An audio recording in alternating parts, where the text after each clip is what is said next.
If you haven't already, hit the like button. Also, make sure you subscribe to the channel. If you catch it on a replay, hit the like button. Also, make sure you subscribe as well. We got an excellent show here for you guys. We're going to talk about Cardi B and Stefon Diggs, and a little drama. Then we're going to open it up and bring it back to a reality that we all experience.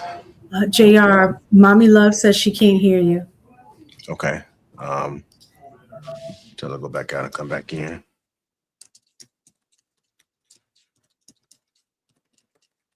All right, so hit the refresh, maybe on the phone. Fresh.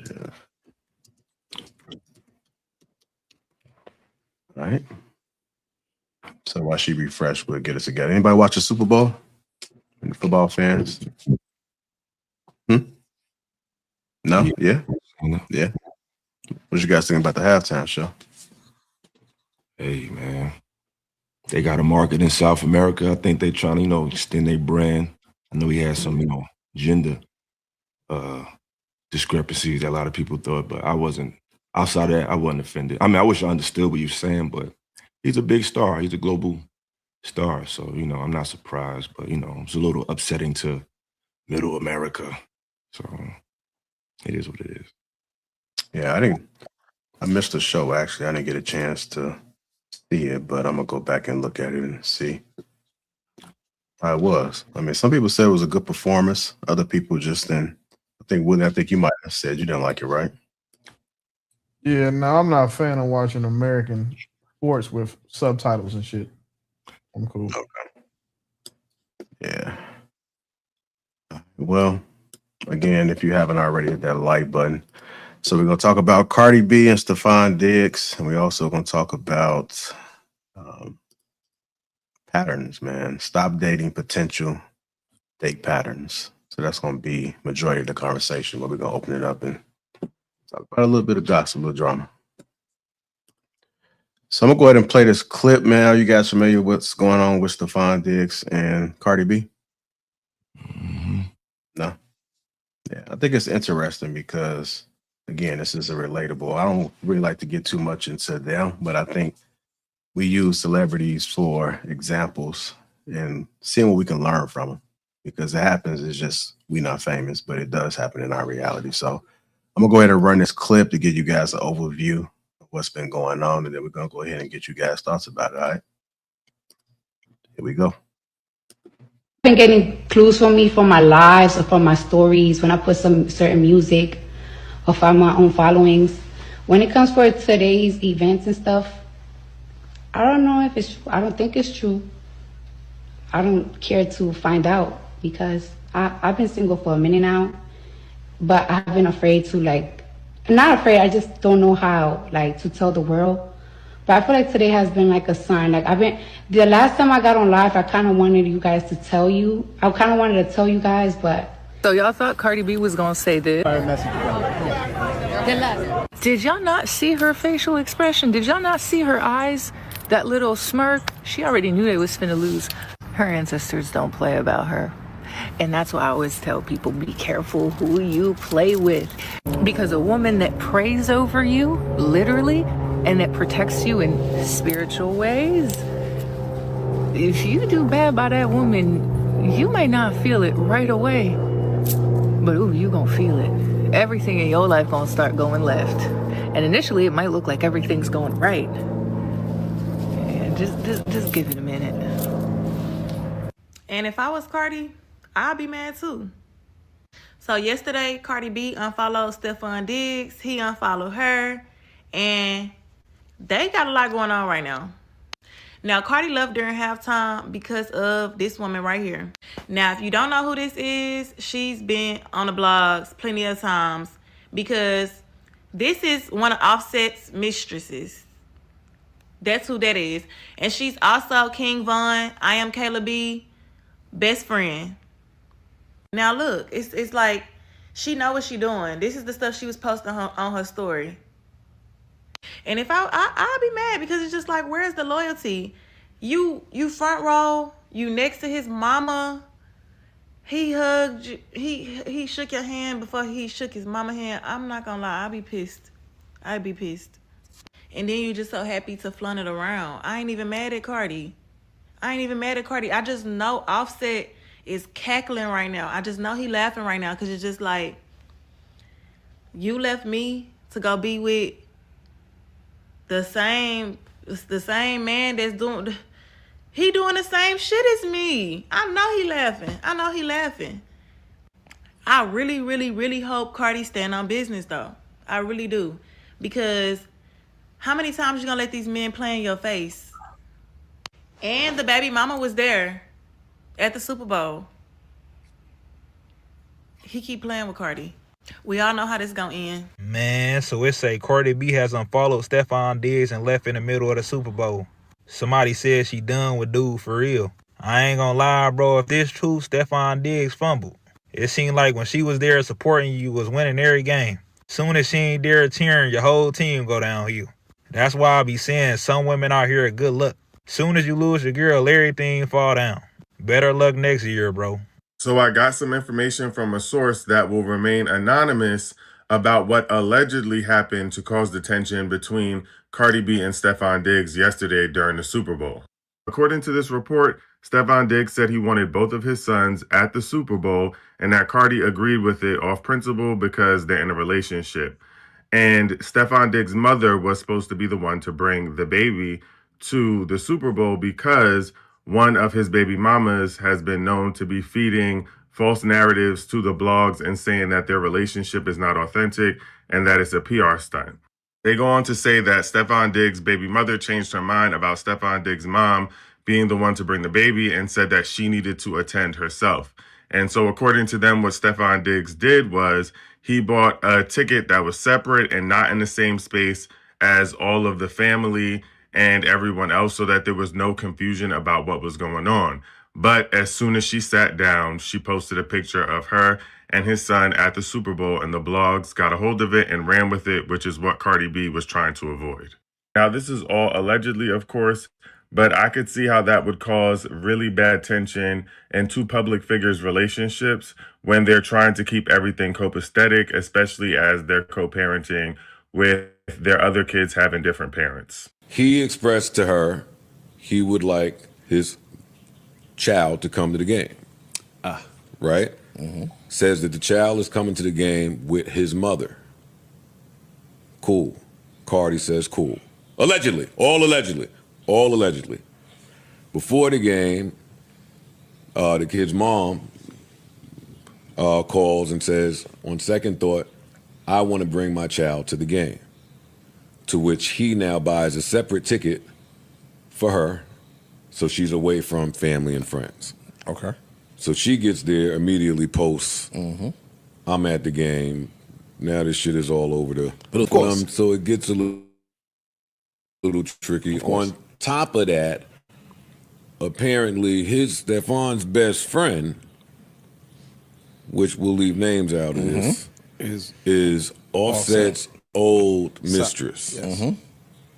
Oh, y'all got some. Who she was pregnant by Offset.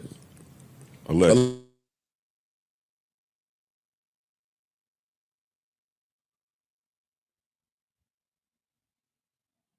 Froze up.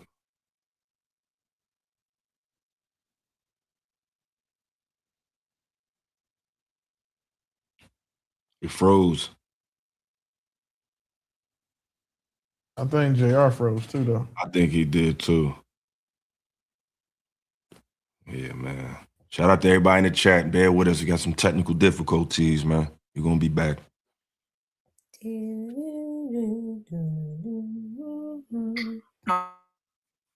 Fuck it, Willie, set it off, man. What you think about this situation, man? That's what she get. That's what he get. I don't either. I don't feel bad for neither one of them. He got kids by 36 women. She got pregnant while she was married to somebody else. I mean, total joke to me. You know, the fact that people really giving this like serious analysis and dialogue, like, bruh, this woman is, of course she has money, but this is one of those prime examples of how people confuse success with value. Like, she's very successful. She makes a lot of money, but her music doesn't really have value to me. The things she say doesn't really have value to me. the way she even became famous is like a big joke. I think she's like the epitome of an era of talentless people who are personalities, and they try to convert them into things like, oh, you can act, or you can sing, or you can rap, but this woman doesn't have any talent. You know what I'm saying? She was a ratchet from the Bronx. You know what I mean? She was a gangbanger. She came up hard, and her antics led her to get notoriety. And since we're in the era of music doesn't really have to have any value, it's more about who you are in the street or who your persona is, and then they'll figure out the talent later. She just fit into that box. You know what I'm saying? Like, so for her to go from a man who was so-called cheating on her to somebody who literally looked like his a before and after picture, like you didn't do anything. You just went from offset to set off. Like what did you do? And then what's funny to me is though how not all women, but the ones that defend her, it's like, what is there to defend? You know what I'm saying? These are one of the moments where I think a lot of women should just sit this one out. Like, I'm not about to get on here and cape for Future and 400 kids or anything crazy. You know what I'm saying? So it's like, everything doesn't have to be defended because it's a female. You could just say she's out of control. You could just say she's out of her mind because she can just sit down. Like, this is somebody's mom. You know what I mean? This is someone's mother. She's out here parading with another man who got kids. It's like, what happened to the mother side? Like, you are somebody's mother. So I just think the way she moves is just a big joke. So I'm not surprised at all. Are there any opinions from the ladies about that? Do y'all agree with Elo or no? We can start with you, Mommy Loves. You froze too, Mommy Loves, or no? I don't think she can hear us. Yeah, I don't think she so. Can't hear us. All right, Pretty, go ahead.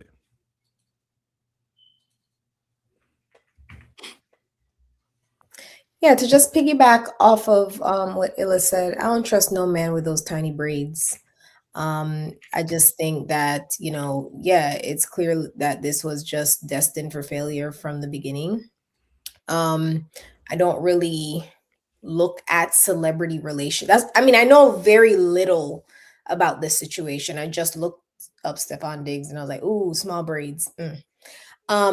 So because of the fact that, like, I think it's really interesting that we're even looking at celebrity relationships as if they're authentic, as if it's something that we should be like goaling for. We don't understand what's happening in these dynamics. We don't understand what their publicists are doing, saying. Sometimes these breakups are timed with album releases. It's all types of stuff, right? So I do think it's interesting though that it's like you're only focusing on the woman and not the man. Like, it was like light touches on, why would you mess with a guy like that? But then you go in on, she has no class, she's this, she's ratchet, she's hood. He is everything she is. Everything you said about her, he's exactly that in the male version, right? So, except a little bit worse, right? Because he got like 3 baby mamas and she has 1 baby father and was married. So I think that it's, I don't know. I have a hard time having a strong opinion because I just don't think that we should ever, as regular people, be looking at celebrities for any kind of guidance whatsoever. Yeah, can I respond to that? Good. Cool. First of all, you just signaled, you say you don't know much about it, but you signaled him out and said all these things about him that's negative. But that's cool. But they're not the same. Cardi B is on record saying that she's drugged men. She's on record saying that she's set men up to be either robbed or sexually assaulted. These are her words, it's not mine. Yeah, he's promiscuous, you know what I mean? But obviously that wasn't a deal breaker for her because it's the man she chose. So it's obvious his transgressions, but she chose him. But as far as her, she's a gang member, not to knock gangs, but this is someone who was literally a criminal, who was a stripper, and who admitted to set men up. So I don't think they're really the same, but if you want to make them the same, that's cool. But it's not really a man and woman issue. Most women didn't even know who Stefon Diggs was until Cardi B started dating him.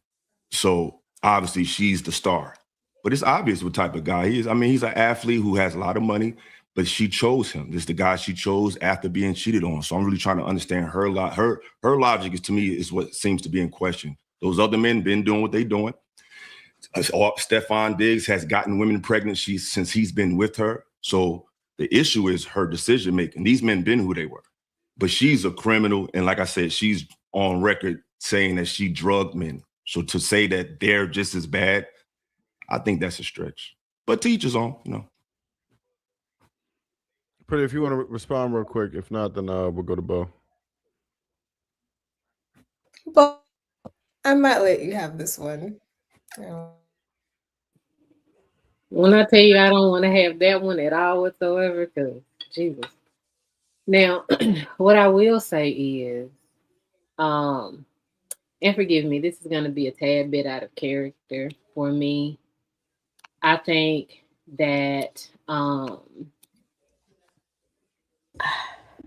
bad. I think that it's her fault. I think that women need to stop letting men who are only offering you dick and bubblegum to go on about their way.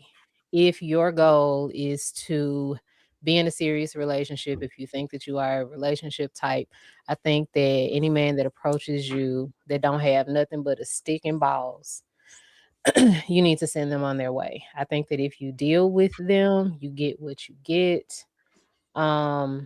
But because if I'm being honest, like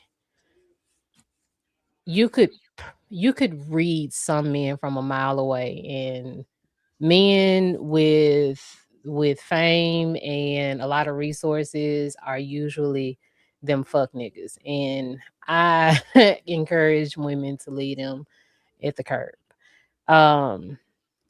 But I will say, in this case, I think it's like I said before, it's both of their fault. Like when I was talking about her and Offset, talking about her and him, it's both of their fault because you knew what you was getting into.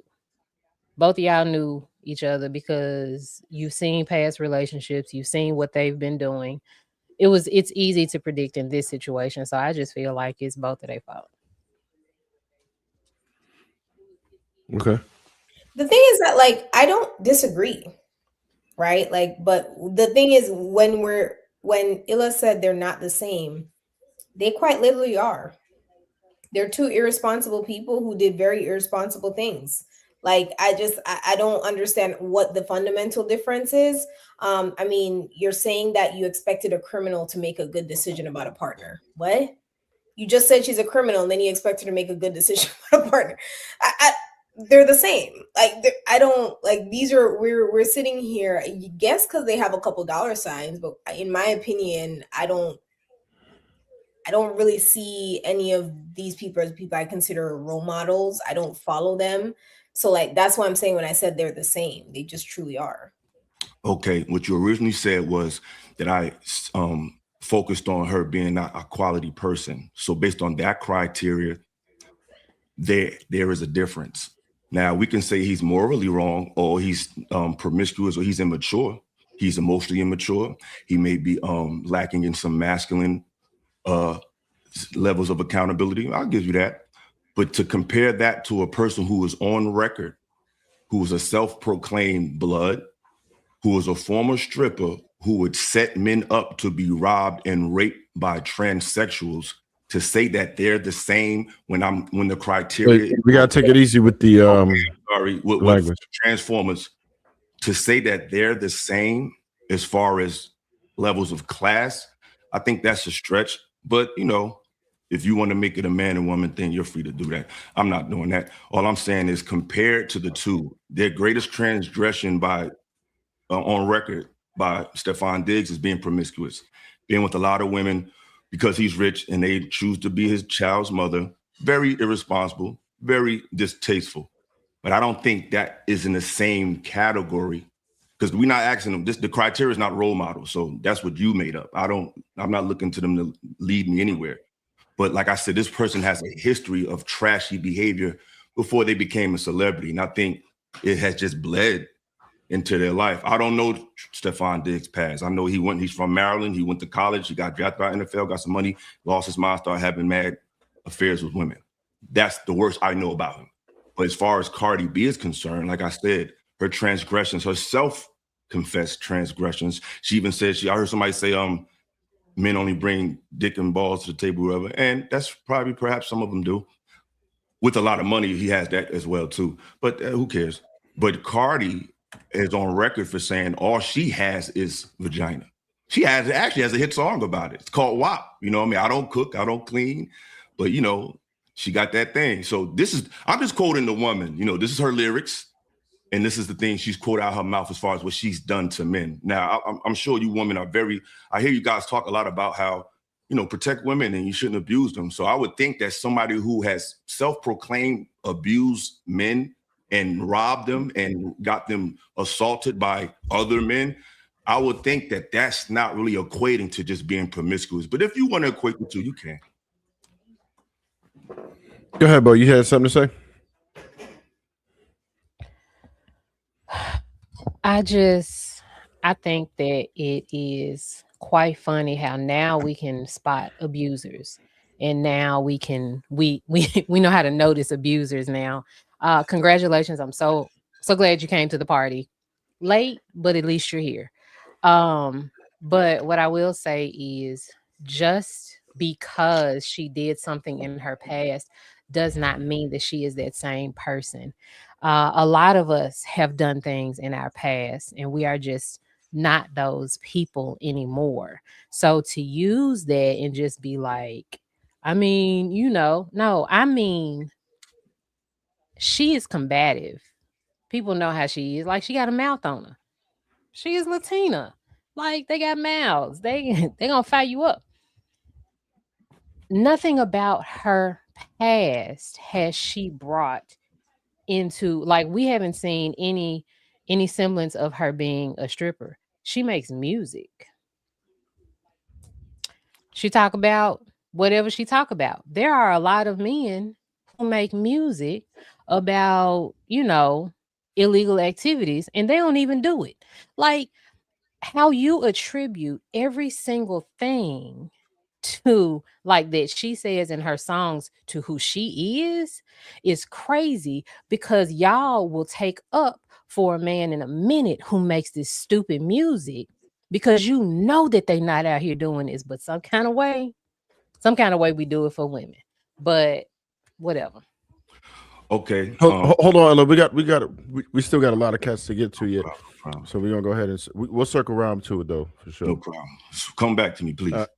Yeah, we got you. Mommy loves good. Oh Lord. Can y'all hear me? Yes. Okay. So the thing is the past matters, because like she have souvenirs from these men, meaning kids.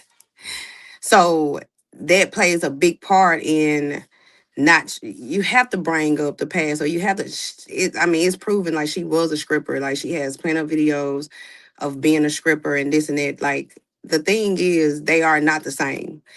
A man and a woman, when it comes down to having sex with someone and having kids, the woman is the one that has to bear those kids and have to take care of those kids. A man can go and create families elsewhere. Like, he can go and be with the other baby mama and leave Cardi B. Like, it's like she is the one that has to be the one to bear these kids that she's having. And on top of that, it's the women trying to justify her with this fucked up happy ending, trying to make it seem like, oh, her husband did this. Like, this Stefon guy was this Prince Charming ass dude that was gonna sweep her off her feet. Like, so many women was trying to justify her being happy with this man. Like, it was a fairy tale ending. And then when they found out he had these kids, then women start to say, God don't play about her. What God have to do with it? And on top of that, you had sex with this man while pregnant with your husband's child. Where's the respect? Stefon would never respect her. What man will respect a woman and she allowed him to lay with her while bearing another man's child? So when it comes down to them being the same, it's not. The woman is the one that has to deal with all of that. And I just feel like her leaving with a souvenir, meaning a child, she lost. And so that's why when Offset said, I won. You my baby mama. I won it. You forever in my life. Okay. So that's True, what why you got? that's Oh, so my that's bad. all I I gotta thought you say was on that done. one. No, yeah, no, that's all I gotta say on that part. Like people saying that they're not the same. I mean that they are the same, they're not. Because Stefon can just these men can just put a seed in you and move on. Like they don't have to. You put them on child support half of the time, you don't collect those funds, none of that. So saying that they are the same, they're not. Because she's the one that got to deal with those kids at the end of the day. Cool. Go ahead, True. I guess there's not much to say. You guys have said a lot about it. The character that is Cardi B. My issue with Cardi is that I think she speaks too much to the population of women who feel that her like representation of a woman is achievable. And I think that's what I don't like about her. Cardi B's ratchet. She's ghetto. I guess some would say she's attractive. And I think that's my issue with her is that she speaks to too many women who believe that, well, see, look, she's famous. So look, she landed. She has money. She has notoriety. And maybe she's intelligent. I don't know. But her being herself got her on some of the biggest stages on the planet. And I think that's what I don't like about her is more so what she represents. And instead of, hearing from a mass of women that, no, we don't want to be like her, they protect her because something about her position in society is beneficial because it's attention based or it's tied to money. And you just kind of see a lot of soulless people existing now that you put a dollar amount to it, then that's cool. Don't matter how you got there, as long as it's gotten some level of notoriety. Um, I wouldn't expect anything from Cardi B, and I think that's my issue. It's concerning that she's not smart enough and intelligent enough to not understand that your transgressions, like the woman was saying, they don't play about her or God got people or all that. It was weird because this lady spent years, mistreating people like men, and these men have families and these men have, people they know, but that don't matter, right? Because they're just men. It's totally fine. It's not a big deal. They're men, they'll be fine. I don't like that. I hate that outlook. So that's what I'll say. I'll park it there. I do have Go a ahead, quick sir. question. All right, in this particular situation, what did Stefon Diggs do wrong?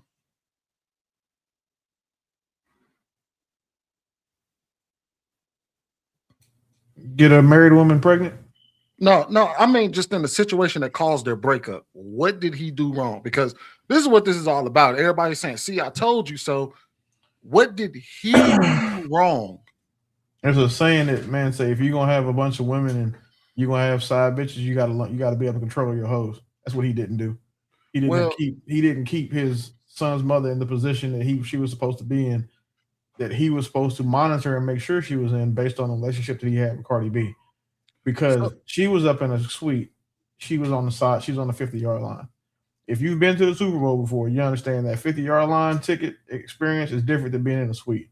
And then two, the fact that he went and bought another ticket for her to come to the game is probably a problem because your girlfriend would not want you spending 25, 30 grand all willy-nilly on your baby mom who's not even supposed to be there in the first place.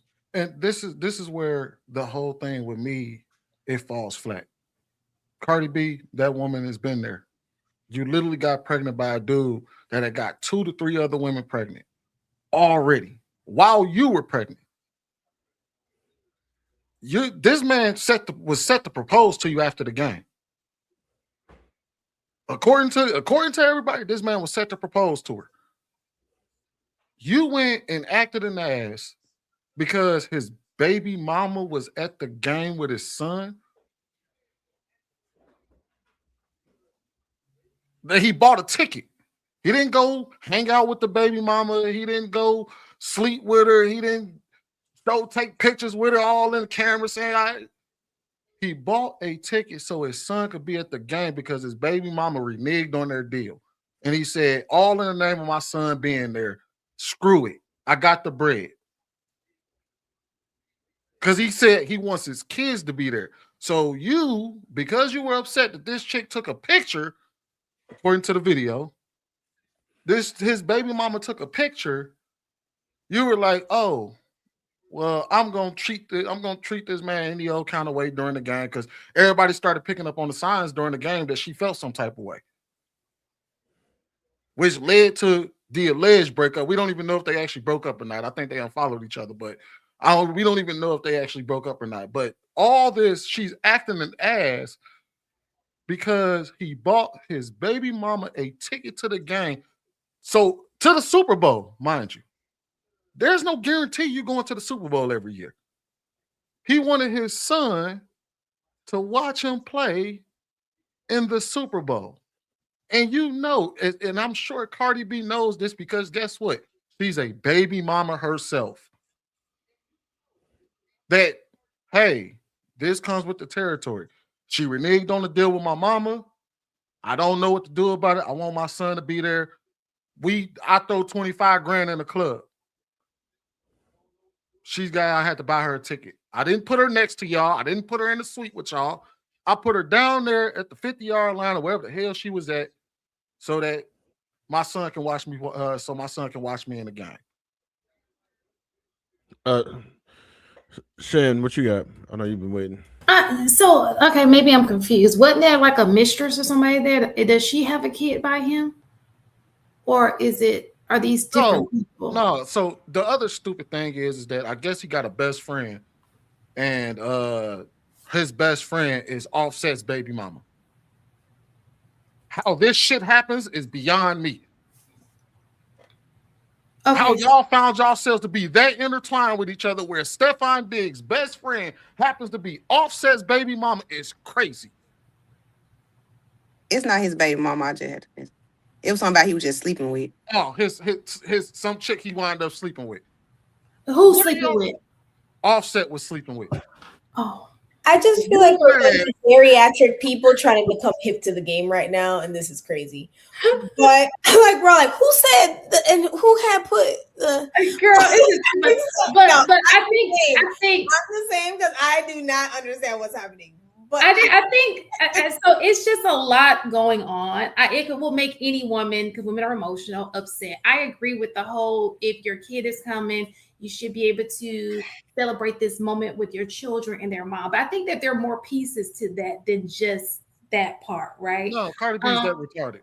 You said what now? I said no, Cardi B's that retarded. She would throw a fit. So what I'm saying is, even in any female, a lot of females will feel some type of way about that, not just Cardi B. I'm just telling you that. And I think that maybe the women who are supporting her are women who've been there and done that. They may have that one thing in common. It's like, oh, I've been burnt like that by a man too, But anyway, it sounds like a lot. It sounds very messy. Communication would have done just, hey, my child's mom is coming because she wants to come with her child, which is normal because I'm pretty sure Cardi would want to go with her child if her child's father was doing something and the kids were, So I don't think that that's abnormal. I think the other pieces make it a little bit too much, especially if it wasn't communicated. It almost seems like it's sneaking instead of just, if we're in a relationship together, let's communicate. And, and I'm pretty sure there's probably more to this that we probably don't even know what's going on. But I wanted to say real fast, I kind of agree a little, I understand philosophical that, she has had a strong background as far as criminal, right? But I would say that, what's the guy named the Diggs guy? What's his first name? Stefon. I would say that Stefon also knew what he was getting into. So as we're saying, Cardi knew that she was dating Stefon, but I would say Stefon also knew who he was impregnating. He knew the same information that you know about her. He knew as well. So they both made some, pretty bad decision. And as far as the women championing her in the comments, look, she has a whole demographic of people who follow her. They're just like her. right? It's not every woman. I ain't never been in this woman's comments, right? So we just focus on, she's probably got 4,000 comments, and there's millions of, people in the world, and you're focusing on that small group of people who comment like, girl, go, da-da-da-da. It's not every Black woman. It's not every woman. It's just a group of women who may think just like she thinks, right? So I think that we have a tendency to see a little bit of something and blow it up. Everybody is so many. It's really not that many. It's not. Half of us didn't even know what the situation was. We're lost. You didn't know. We knew. I knew. No, I said half of the women, like the women here, didn't even know. So obviously it wasn't us. You and Pretty, that's not half. That's just 2 women. No, what I'm saying, so what I'm saying to you is you're blowing it up. It was how many Black women are in America, just in America? And then look at the comments that you're talking about. That's not even this much of a percentage. Respectfully, Miss Shamona, you never know what you're talking about initially. So how many comments? How many women? No one even mentioned Black women. Sweetheart, please relax, because I'm not here to attack nobody. Y'all can send shots at me all night. I'm not even doing that. What I'm saying is this: just know what you're talking about. No one said Black women did anything. No one said all women did anything. Listen, no one mentioned that. True never said Black women did anything. I never mentioned what Black women did.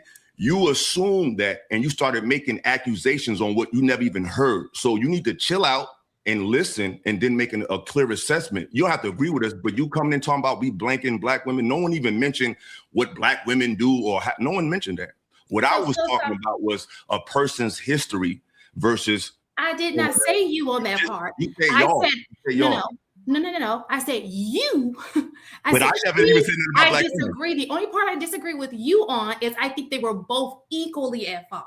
Because and then you say y'all are talking about Black women, but no one even brought up. You didn't say Black women either.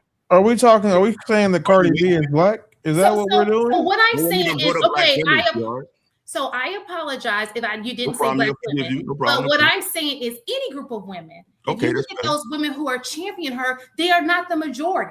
I respect They're a very small percentage. I apologize to him. You were very clear. So check it out, y'all. I got a few questions I wanted to go through. I want to give Miss Taken a shout to go ahead and put so a can I piece just in, finish and then yeah, you can finish, and then I'm gonna throw Miss Taken right in. So my point is, there is a demographic that follows her. They are not the majority. They are not. So to say it's like we should blow up this minority, no, it's gonna be people who follow ratchet people. That's just how it works, right? We can't change everybody's thought process, but to believe that it's all most of us or many of us, no, it's the people who follow her, and they too can be ratchet. I mean, she got 164 million followers on Instagram. That's more than how many Black people in this country. But what I'm saying to you is champion for her. He stated that they were in the comments championing for her. They were. 104 million? No, I'm across from pretty much what we've seen. Outside of men, all the women were championing for her. The minority were actually the ones that were saying, "Hey, this doesn't make any sense. Why are you doing this?" But if you look at her, if you look at any blog post, any Facebook comment post, any Instagram post, most of everybody was defending her and championing her in her new endeavors. Nobody looked at her and said, this doesn't make any sense, except for mostly men. So when okay, never mind. Y'all do remember that she made this whole thing about how she liked to rob niggas and get niggas set up and stuff. And she talked about drugging men and how she actually did it, described the incident, and then she actually did it. Rick Ross had a line in the song. He said he put Molly in her drink and she didn't even know it. He had a line in a rap song and lost a $7 million Reebok. Yes, he did. Because of 16 that he spit in a rap song. This country, and when we say, and I'm not even gonna say this country, but I will say this, that Black women do support ratchet fuck shit more than any other group of women. Whether it's the minority or the majority of them, Black women support that shit. Cardi B is not Black, but Cardi B does speak. She does live through the ratchet Black woman experience because she's a ratchet Black bitch with experience, meaning with money and status and fame. She has 164 million followers. So to think that a woman with 164 million followers is not going to have the people in her comment section championing her. Is just foolhardy. So let me add. All So, right. Hold on, Sam. I just want to finish up with Miss Taken, and then we're gonna circle back around. I know Pretty had something. Ella has something. We're gonna circle back around, but Miss Taken ain't get to speak yet. I can't really speak to this because I don't really follow either one of them. I don't follow football. We're just talking about the situation per se, like what we just witnessed, as far as what the facts are, not Well, I necessarily think making it I personal. guess I'm just a little confused, just in a situation of it's like the thing of like when somebody does something, right? Especially like I'll say in terms of the Black experience, when two people get in a fight, it gets on the news, but then they bring up all of the other stuff that has nothing to do with the incident to make a point. So I just kind of feel like earlier, I think I'm sorry if I don't, or Bo was just saying that both of them are, that she consider them the same.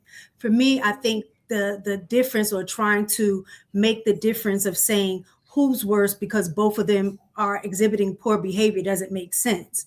It's like you got one that's in a mud and the other one in damp dirt. They're both dirty. So we're going to argue the level of how dirty the other one is.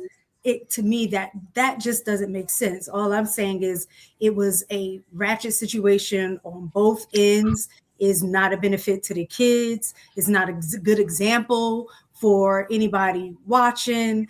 And to split hairs to say which one is worse, to me, doesn't make any sense. All of it is bad. We don't want anybody repeating any of the behaviors that any of them exhibited. So that's all I have to say on that. Hey, we got to stop and give you flowers for your hair. Your shit is fire tonight. What's good? No, thank you. Pretty good. I know you want the chime in. Okay, so I took the liberty of starting to do some research of what the demographic of Cardi B supporters are. 40% are male, 60% are female, with a high population of Afro-Latina and Latina supporters, right? So because she is Latina, which y'all conveniently love to call people Black when they do something ratchet, and then they're Latina now when they're trying to vie for office, then they're trying to get in certain political positions. Now all of a sudden, you're not Black. But when you want to insult them, then all of a sudden they're Black, right? Her supporters are mixed groups. They're also very young. She also has a lot of white female supporters as well. Because I don't know if you've ever heard of like the Travis Scotts and the young Black artists, but they have heavy white young supporters as well. So if we're going to bring in an Instagram follow list, it's not an indicator of how many Black women follow Cardi B, right? Y'all love to pick and choose when you acknowledge someone's Blackness and when you don't. And I think you need to unpack your very low racial self-esteem, that every single time you're using Black as an insult, that's when you call people Black. Versus when they're vying for office, they want to get into political positions, then you want to break down how Black somebody is. But whenever you want to attach criminal behavior, ratchetry, according to y'all, ghetto behavior, Section 8 behavior, like the ones who sell it, all of that, then you want to call everybody Black. I do think that's interesting. So she's technically what, Afro-Caribbean? Her father's what? Her father's, I just looked it up. Her father is Dominican and her mother is Trinidadian. Mm-hmm. Yeah. Go ahead, Bo. So that.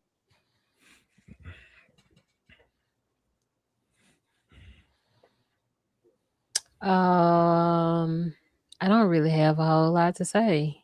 Mostly just because, I mean, like to Sweeney's point, I really don't know what he did wrong. I don't know what she's mad over. I didn't even know this happened. But if I'm being honest, I really don't know why she left. I don't know what he did wrong.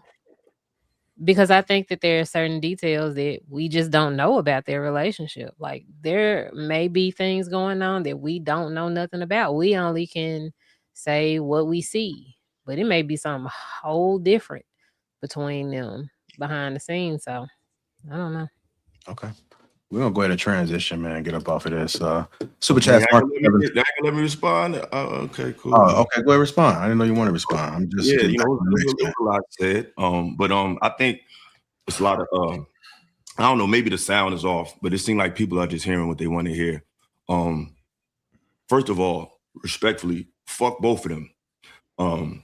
It's not about their relationship. I don't think anybody who takes their relationship serious is a joke. No one's looking at them as an example of what we should do. I never took their relationship serious. It was to me, it was just a big joke. So as far as who's wrong in a relationship, they both are. But what I'm saying is, I'm tired of her being showcased, period. You know what I'm saying? You could take the relationship away from Stefon Diggs. He's an accomplished athlete. Now, I'm not saying athletics matter so much, but he earned his spot. I don't know what talent she has. So when I was comparing the two, it wasn't about who's better in a relationship. They both are horrible, obviously, in a relationship. But as far as an individual person, I just think she's never really evolved. Like I said, I just think it's funny. I heard somebody say earlier that we finally are acknowledging abuse. Like, I don't know what that means. I'm just acknowledging what someone admitted that they did. So it didn't take me, I didn't have to look for a red flag. I just sat back and listened. If a person says, hey, I drugged people and I robbed them, that doesn't take inquiry. That's just simply listening and repeating. So I just think that if we're going to have a fair conversation, let's just judge each other by what we're actually saying, what we're actually evaluating. Because I never heard nobody say Cardi B is black. Never heard nobody say that Cardi B speaks for black women. I know I didn't say that. But I didn't say that. My whole point was, Willie just said she's a ratchet black I bitch. interrupted you. Please relax. It's okay. I didn't say that she was a ratchet black bitch either. This bitch is just lying now. Like, I mean, it's just crazy. I mean, I thought we was all being respectful and Who are you stuff. referring? One second. Who are you referring to as a bitch, Willie? Because I know it is. Because I know you're referring to the woman who gave birth to your big gigantic ass. Hold on, y'all. Come on, y'all. Let's go and get back to the task. Yeah, let's stay away from it. Come on, y'all. Let's not take it personal. Stay away from it. Ain't y'all. She's like, listen. Hey, we can move on. We can move on. I ain't recovered yet. Let's go ahead and keep it professional, y'all. Come on. Jeez, professional. Can I just ask you one question? Because, like I was saying before about splitting hairs, like she talked about robbing. You were saying people for money or what have you, right? That we would say that that's bad behavior. Now, I don't know him, but I'm just speaking in general because I don't want to make assumptions about him per se. But I'm not judging a relationship. I'm not saying who's worse in the relationship. I've removed myself from that. So I know that's what y'all want to talk about. Fuck both of them. I wasn't going to say that. Okay, but what I was going to say is about let's say, because like I said, I can't put it on because I don't follow him. I don't know him. But if we're talking about typical ratchet behavior, this is for me generalizing that behavior, right? Is what she did worse, right, than a man going around impregnating various women and then not taking care of their kids? First of all, I'm not saying he's not, because I don't know. I know I'm just saying in general. You keep saying, and I'm glad you're saying that because you don't know. So let me tell you what it is. I was responding to what Pretty said when she said something about that he's just as bad or something like that. And I'm like, and I was comparing that they are both wrong for different reasons. Okay, that's what I'm saying. Like, y'all have to listen. Like, I literally said his crime is he's obviously emotionally immature. He hasn't matured as a man. He's very promiscuous. I said that. But he's doing it with women who are at least, at the minimum, consenting to his fuckery. Right? Is that fair mistake? Okay. This woman talked about doing things against men's consent on the record.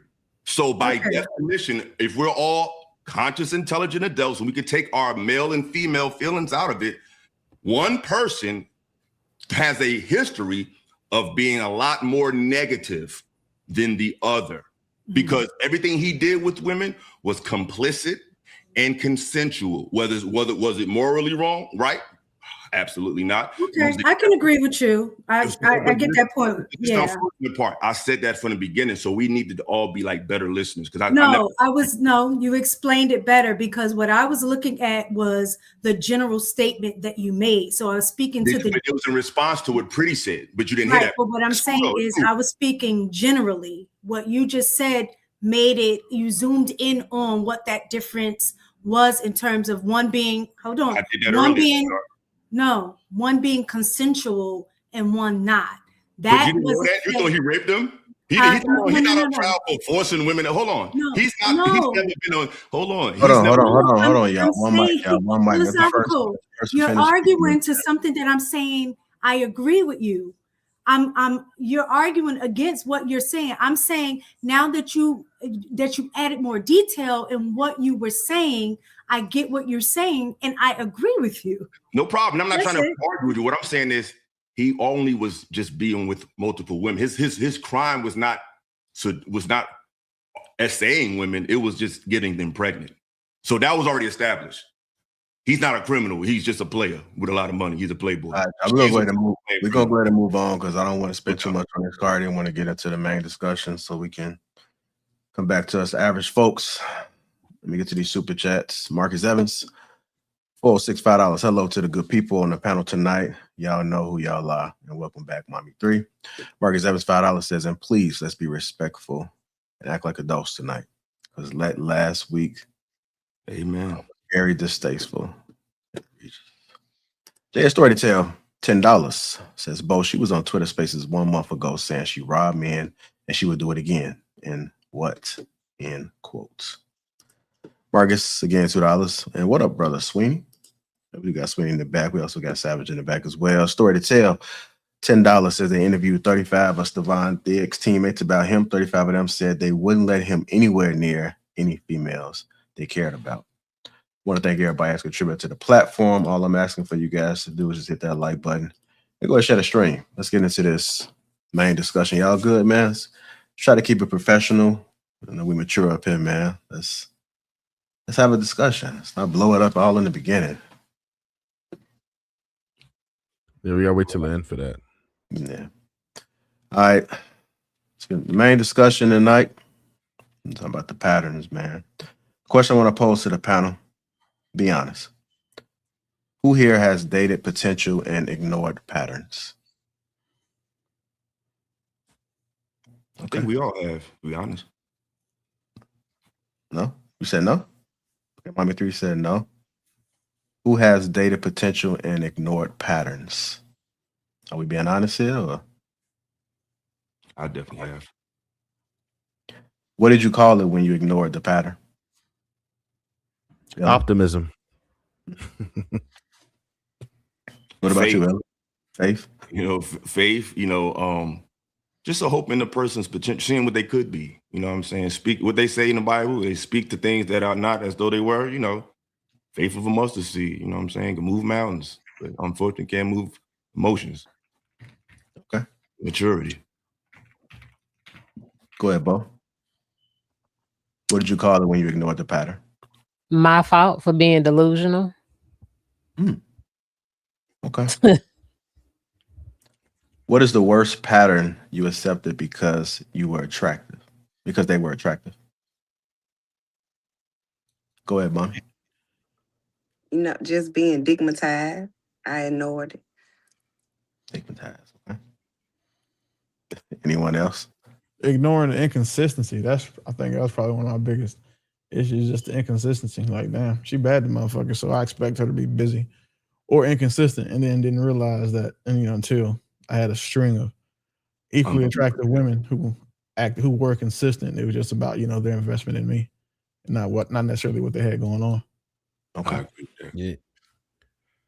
I think this happens to a lot of us when we're younger. We learn because sometimes the attraction is strong, and once that attraction is that deep, then sometimes it'll override or have you bypass a whole lot of bullshit that you'll notice off rip, and you just let it slide. You're like, nah, it ain't that. Nah.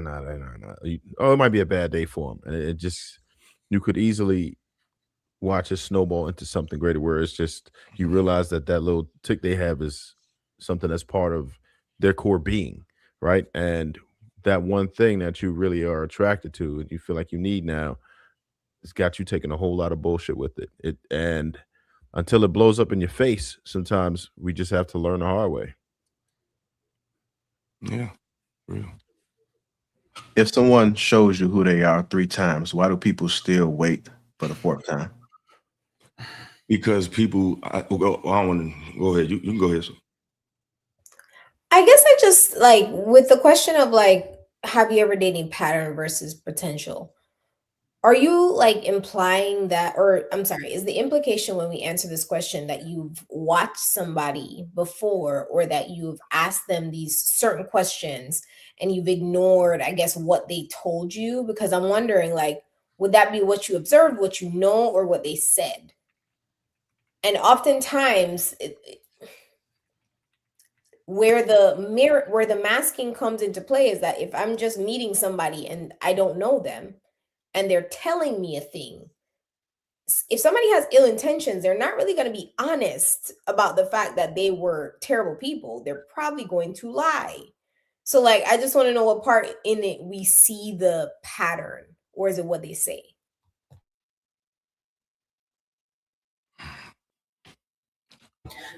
I need clarification too. Well, not necessarily clarification. How many times are we saying we see the behavior before we call it a pattern? You understand what I'm saying? Because if somebody leave, no disrespect. said, okay, no, well, I'm talking about us defining what that is, because I can see something in for me, it depends on different stages and ages of life as well, depending on what you see, because at one stage of life, you may see something. I'm just speaking from like my own experience in terms of when I met my husband. Before he was my husband, I was 18, and I'm looking at life and things, and my experience is totally different versus now being married 23 years, right? So stuff that I would say, mistakes or learning experiences that happened at that time could technically be considered pattern, but now 24 years later, that's no longer the history. You understand what I'm saying? So that's where I'm trying to get the definition of at what point do you determine what the pattern is versus the person, because I think that changes based on age. That's just me. Can I go?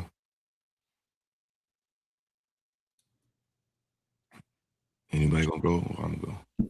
And can I just give an example just to make it clear? Because somebody just said, "What do you mean?" So, well, I'll say, how old was he at the time? I was 18. So he had to be around 22, right? So at that age, in terms of his irresponsibility with money, right, was very different, and there was a pattern. If I judged him on that, then we wouldn't have gotten to the place where now, at the age that we're at and how long we've been married, that's no longer the same pattern. Does that make sense in terms of when I'm saying age and stage? Okay. So did y'all get the did y'all hear that question, what it was? I did. It was pretty much asked. You did? All right. So it's basically, if someone shows you who they are 3 times, why do people still wait for the 4th time? Like, how many times are you going to give people a chance over and over because of faith or because of, the mustard seed, whatever? Why are we waiting until the 4th? I think that people wait because at the end of the day, people just want love. And sometimes people deal with a lot of bullshit to feel affection and to feel one. I don't think it's a really complicated answer. I think human affection is one of the weaknesses that most people fall for. They might be smart with their money. They could be smart with a lot of things. They could be very well-to-do people. But when it comes to the matters of the heart, you know what I'm saying? it's always going to be a soft spot, especially people who are naturally forgiving, naturally loving. Some people just really want a relationship that bad at their own detriment. So that's my response. Just people just really want love at the, love is blind, I Savage, think. you had something? Oh, go ahead. In my opinion, I think it comes down to emotions versus logic, and it comes down to how much do you really know? How much awareness do you even have, including over yourself? Because when you're willing to accept certain things to happen to you, you really got to ask yourself, how much do you actually love yourself? You can think that you love yourself, but it all comes down to the actions of what you let yourself go through. What's your discipline level? What's your boundaries? What is your absolutes? And when you let people overstep that, then now you know that you have a vulnerable area. You got a weak spot. You know that there's a flaw there that needs to be attended to, whether it came from your childhood or certain things you let accept or been a part of, whether it's your friends or some pain. So you never really know 100%, but there's always something there where it's like you really don't know yourself like you think you do, because I feel like certain people will let you get out of character with yourself, but then you got to ask yourself why. So I think it's personal. I think comfortability breeds contentment. Go ahead, Joe. Yeah, I think when it comes down to risk assessment, I think a lot of people can understand how to live their life through making decisions about careers, where to live, what to eat, where not to travel, and monitor things based on a perspective of safety. But something about connecting romantically, um, I won't say it weakens people. I think people inherently want to believe in the best of others. And then through maybe limited experiences, they don't really have set standards. I think most people slide their standards and it's conditional based on who they're dealing with. And then that breeds even into the fact on what were they introduced to. If you've never been valued or treated by the people who maybe have your last name or took care of you, it's very hard in my opinion to arrive at adulthood and know where that looks like out in the real world.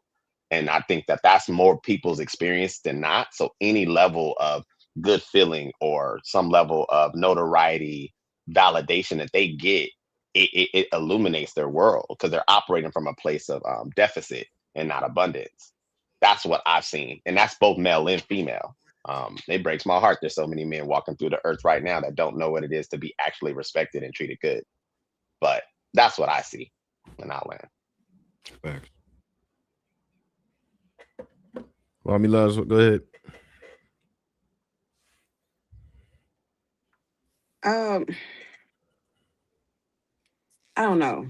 It's hard to answer that because I think it has a lot to do with just the love you have for that person. But I also feel like it's the season that you're in. I feel like it's a lot of things that I feel like when you get older or you have kids or you divorce, like things like that, I feel like it's just a lot of things that you shouldn't let slide, if that makes sense. But I have like let things slide almost 10 times thinking that the man would change and this and that. But I really feel like it's really not the potential you see in that person. I just think it's just the love that you have for that person. I guess the little things goes a long way. But the bigger picture sometimes, like it can be, say for instance, a guy just, I ain't gonna bring it up. I was gonna say 50-50, but I ain't finna bring that shit up. Let me be quiet. But just go on to somebody else because I ain't finna get nobody started. So okay. That's cool. I had another question. What do you think hurts more, being cheated on or being lied to for months?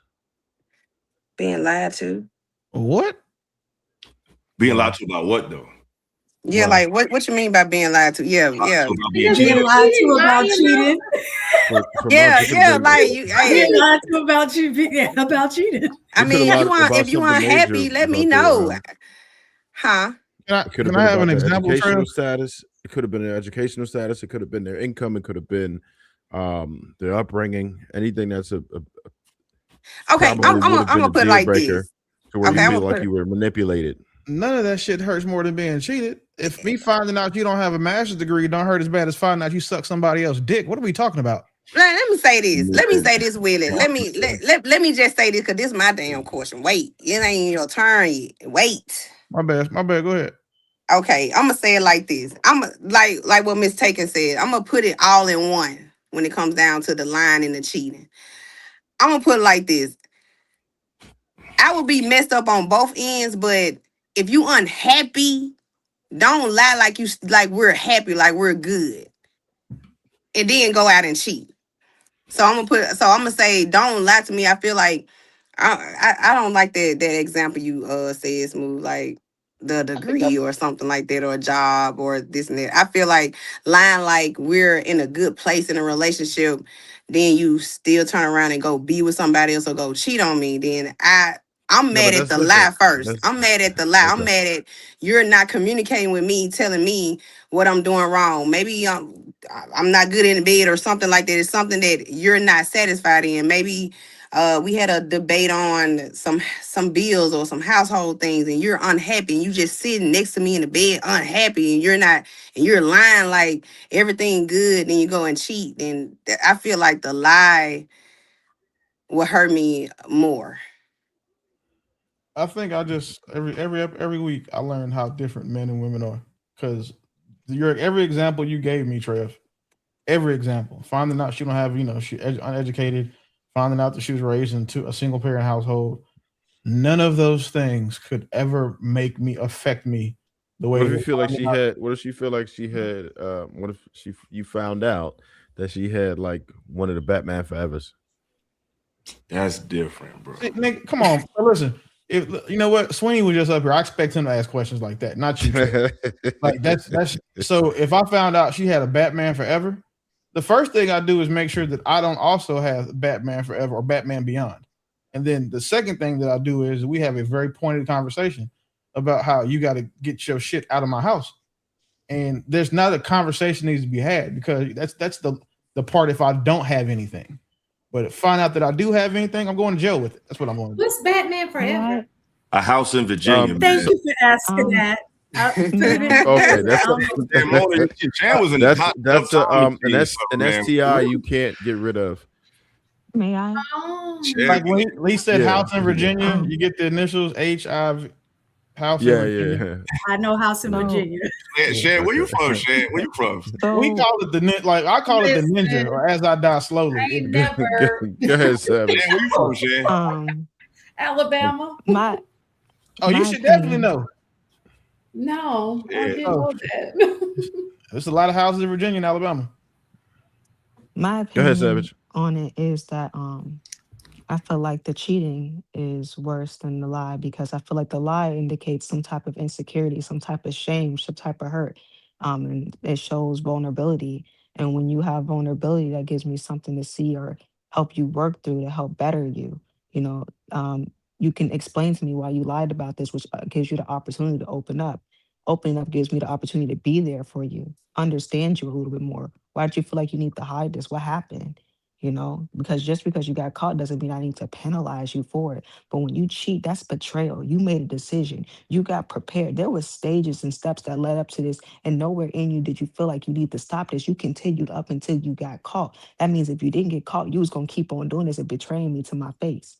You was gonna keep on lying to my face. You was gonna keep letting me think everything was okay. You was gonna keep taking whatever I can give you, and you was gonna selfishly keep that for yourself and then give me betrayal back every single time and taken away from my spirit, taken away from my mind, taken away from my time, things that I cannot get back.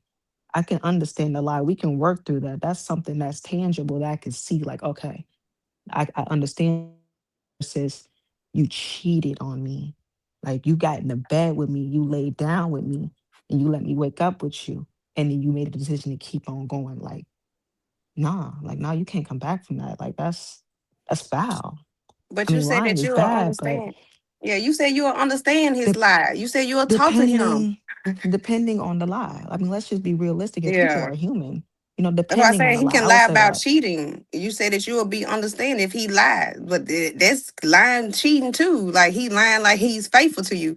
You said that you will sit Depending down and be You will sit down with him and you will see, why did you cheat on me? I just said that. You just said, Well, if he's lying, I will sit down and ask him, what was it?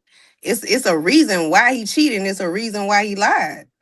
but shouldn't you get to know the person? You shouldn't assume that your partner is perfect. If your partner lied to you about something, you ought to find out why. You ought to ask questions. You try to look to understand. You need to see if it's something that you could level with and still come to a decision at the end of the day. Like, okay, given all the details of everything you told me, is this something I can live with or not? But I don't think I could live. Correction, I cannot live with you cheated on me. Yeah, if he lie, he'll cheat. Yeah, That's what I was gonna say. I think that if he'll one lie, thing he'll cheat on you, baby. you're asking Depends. somebody to choose between a less of two evils, but there's no difference because I think they are one and the same. Typically, if you're cheating, you're lying, right? The only difference is if you lie, the lie may not necessarily be about cheating, right? So to me, I think they're one and the same. Your actions can be a whole lie because if we are supposed to be in a committed relationship, you step outside of that. Now that's a lie to the relationship because you have me believing that it's something that it's not, right? I But can see if you that. lie to my face about anything it is, you still have me believing something that it's not. So that's why I can't separate the two. What they say, if you lie, you steal, if you steal, you kill, right? You know what I'm saying? All I of agree those with things that. lead to the same direction. Uh, So for me, is both. If I'm gonna forgive one, then I have to forgive the other. If I'm gonna be understanding about why you lied, then I part of that is if you cheated, I gotta be understanding about that too. I can't, for me, I can't separate the two. They're I one and feel the like same. If I leave for one, like if we're talking about patterns before, how many times do you have to lie to me before I leave? How many times do you have to cheat before I leave? Right. So if somebody says, "Oh, he can lie to me multiple times," right? Are you going to say, "Oh, well, he can cheat on me multiple times," right? It just in my mind, it doesn't work like that. It's like if I'm going to say this is my standard of expectation, and it goes outside of that, then whatever I said that consequence would be for that, then is on me to follow through with that. But lying and cheating to me are one and the same because they uphold each other. I'll say that I I disagree. agree because lying is cheating. I'm sorry, cheating is lying. Like, so you can say that if somebody's cheating, they are lying. So those are it's like a package deal. So the package deal of you're cheating, therefore you are lying because there's no way you could be telling the truth because omission is still lying. If I'm not telling you that I'm doing all this stuff, omission is still lying, right? Versus just lying. No, you have a twofer and then you did one thing wrong. Like the thing that had two in it has to be the one that's worse because you lied to me because you said you're communicating with me honestly. You're telling me how you feel. You are you're coming home every night. We're in a monogamous relationship. Those are all lies because you've stepped out. Those are automatically lies. They're not the truth. And then you add on to that you've now given yourself emotionally or physically to another being that is outside of our relationship. So that's two things in one. As I said, I think they're both terrible, but like objectively, cheating is worse. Go ahead, Bo. Um, I am of the opinion that cheating is lying, and I would choose lying is the worst because if you lie to me, you're disrespecting me, and respect is the most important thing for me. But respect before love all day long. And if you lie to me, you're disrespecting me. Um, and also cheating involves lying. I feel like I can excuse a man stepping out if he just told the truth. Like for me, you get a free pass. Don't do it. But if it happens, what I'm saying is you get one.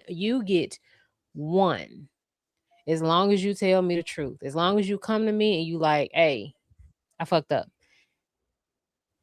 You do it again. That's a pattern. I gotta go. But we're all human. I recognize it. Like I know how our bodies work. I know how things work. When you cheat, you lie. As long as you ain't lying, you're not cheating. I don't know what to tell you. But respect comes first out of anything. And lying is disrespect, period. True, you up. I find this. I'm learning so much right now. Wow. So this is what I hear when I'm listening to the women talk, and just walk with me for a second. I believe that women create very false ideals in reality.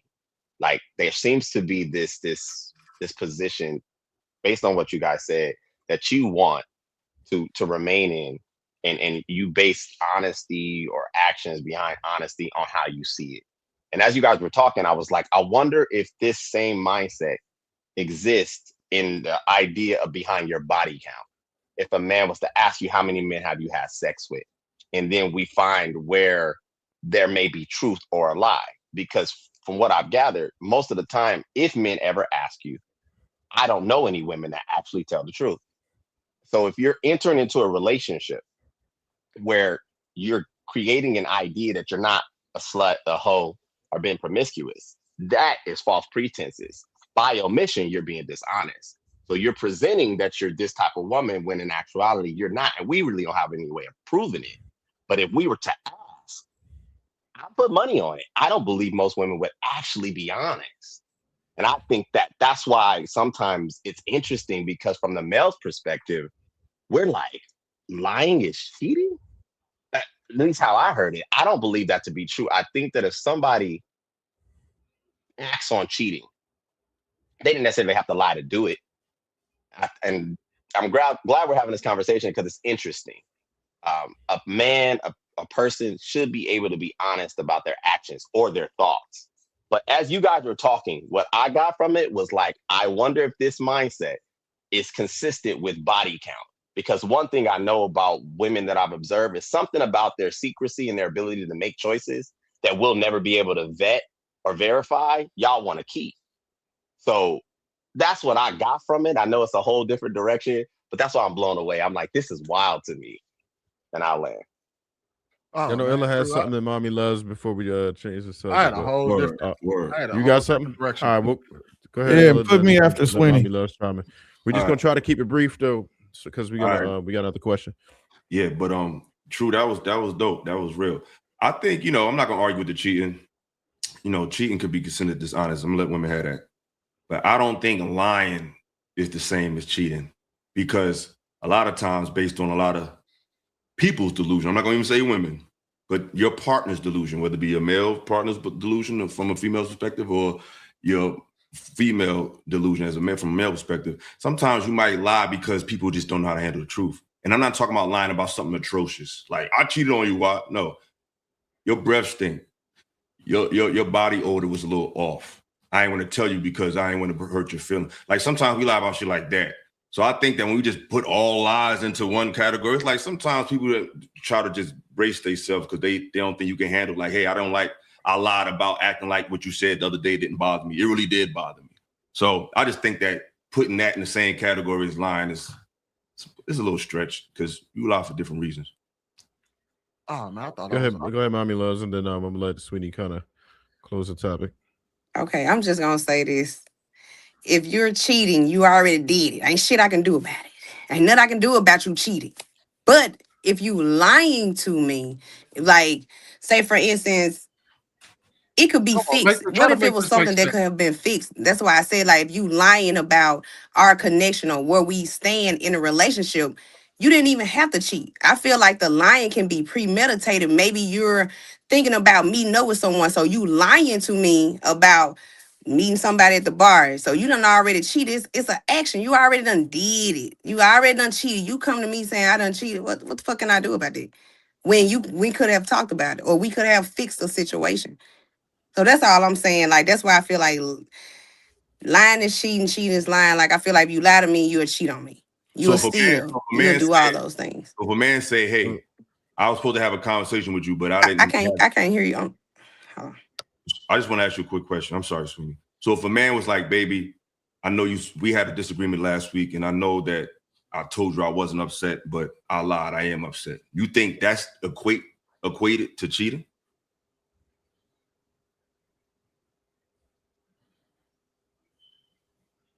I don't think she can. No, she can't hear. She can't hear. Go ahead, Sweeney, then. So she can't hear you. I think I'm kind of, I got you did another hear? device. I got another device like kind of lagging You hear now? because I can't hear certain people when they talk. You hear now? So I can't hear you right now. But Don't worry I about it. just Go ahead, heard Sweeney. you. We'll come back to it once you get that device right. Yeah, ahead, I was gonna say I call Cap. Everything that Mommy 3 said, I call Cap. Because there ain't no way in hell you're gonna sit here and tell me that she said she actually told on herself. She said, yeah, if you lie about how you felt about me if you weren't happy, and then you go out and cheat on me. The problem isn't the lying part. The part is the fact that he went out and cheated. That I know that without a shadow of a doubt, because let's keep it a bean. If one day she read through his journal that he wasn't happy about what was going on, and like he just wrote down like, man, some things that I'm not happy about in my relationship. And he was like, in his journal, he said, I'm kind of don't really feel like bringing it to her because I know this turns into a lot of problems. She is not going to treat that the same way as if she caught him cheating. She would be more understanding, may ask more questions about that than had he cheated on her, and then she found out he cheated on her later. This is Cap. The fact that we're conflating these things is wild. The problem when you women tend to expand the definition of things to include other words that just don't go together. Sweet, you a damn lie. You a damn lie. You is a damn lie. You just talking. Oh, this you just talking, just hear your damn self talk, just a bunch of bullshit that came out about your mouth. And I'm so glad I heard you on this other device. Ooh, because that's a damn lie. So if someone is saying lying is cheating, all they're Sam, you doing go is ahead. expanding You the can answer this because definition. I ain't finna even entertain. The problem when women do this You is just go they ahead and say expand the because I ain't finna say definition nothing of to him. they expand the definition of a word, like they expand the definition of cheating beyond the rule breaking, and so that way it can include any form of deception. Lying and deception are not synonymous, but they are adjacent to each other. And this is an issue because when you do that, you conflate major dishonesty with any lie. It confuses all the moral categories associated with the lying and the cheating, and then you like women when y'all do this, y'all lose a kind of credibility by overgeneralizing things. Because if everything is cheating, nothing is cheating. May I? Yeah, go ahead. And then I got another question to present to y'all.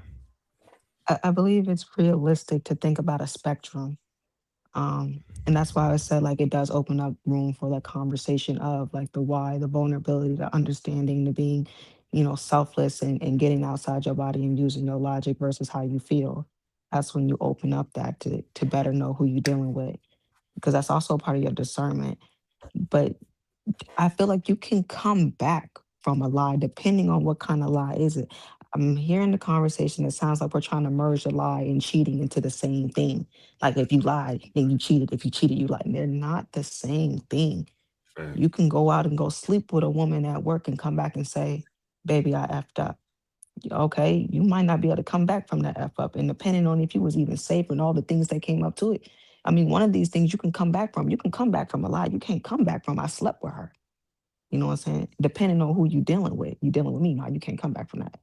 But this just comes down to how much do you really know your partner? Is it all about you? Me personally, I understand it's not all about me. And if I got a family, then I understand that there's other people involved. I can't make this ultimate decision based on how I feel because you lied on me. That now all of a sudden I'm going to decide that the father can't be in the house. The kids ain't going to have no daddy. I'm not going to have a man. When really we could have just had a conversation, had an understanding, had some clarity, had some truth, gave accountability, and then gave you the opportunity to be forgiven and watch your actions to make sure those things are consistent so that everybody can be happy given that you have a chance. There has to be room for grace. Ain't no grace for cheating, but there can be a grace for lie.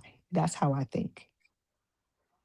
All right. Willie, so I got another wait, question can for I y'all. just ask Willie a question? Go ahead. Because I'm big on like words, like what he was saying, the difference between lying and deception.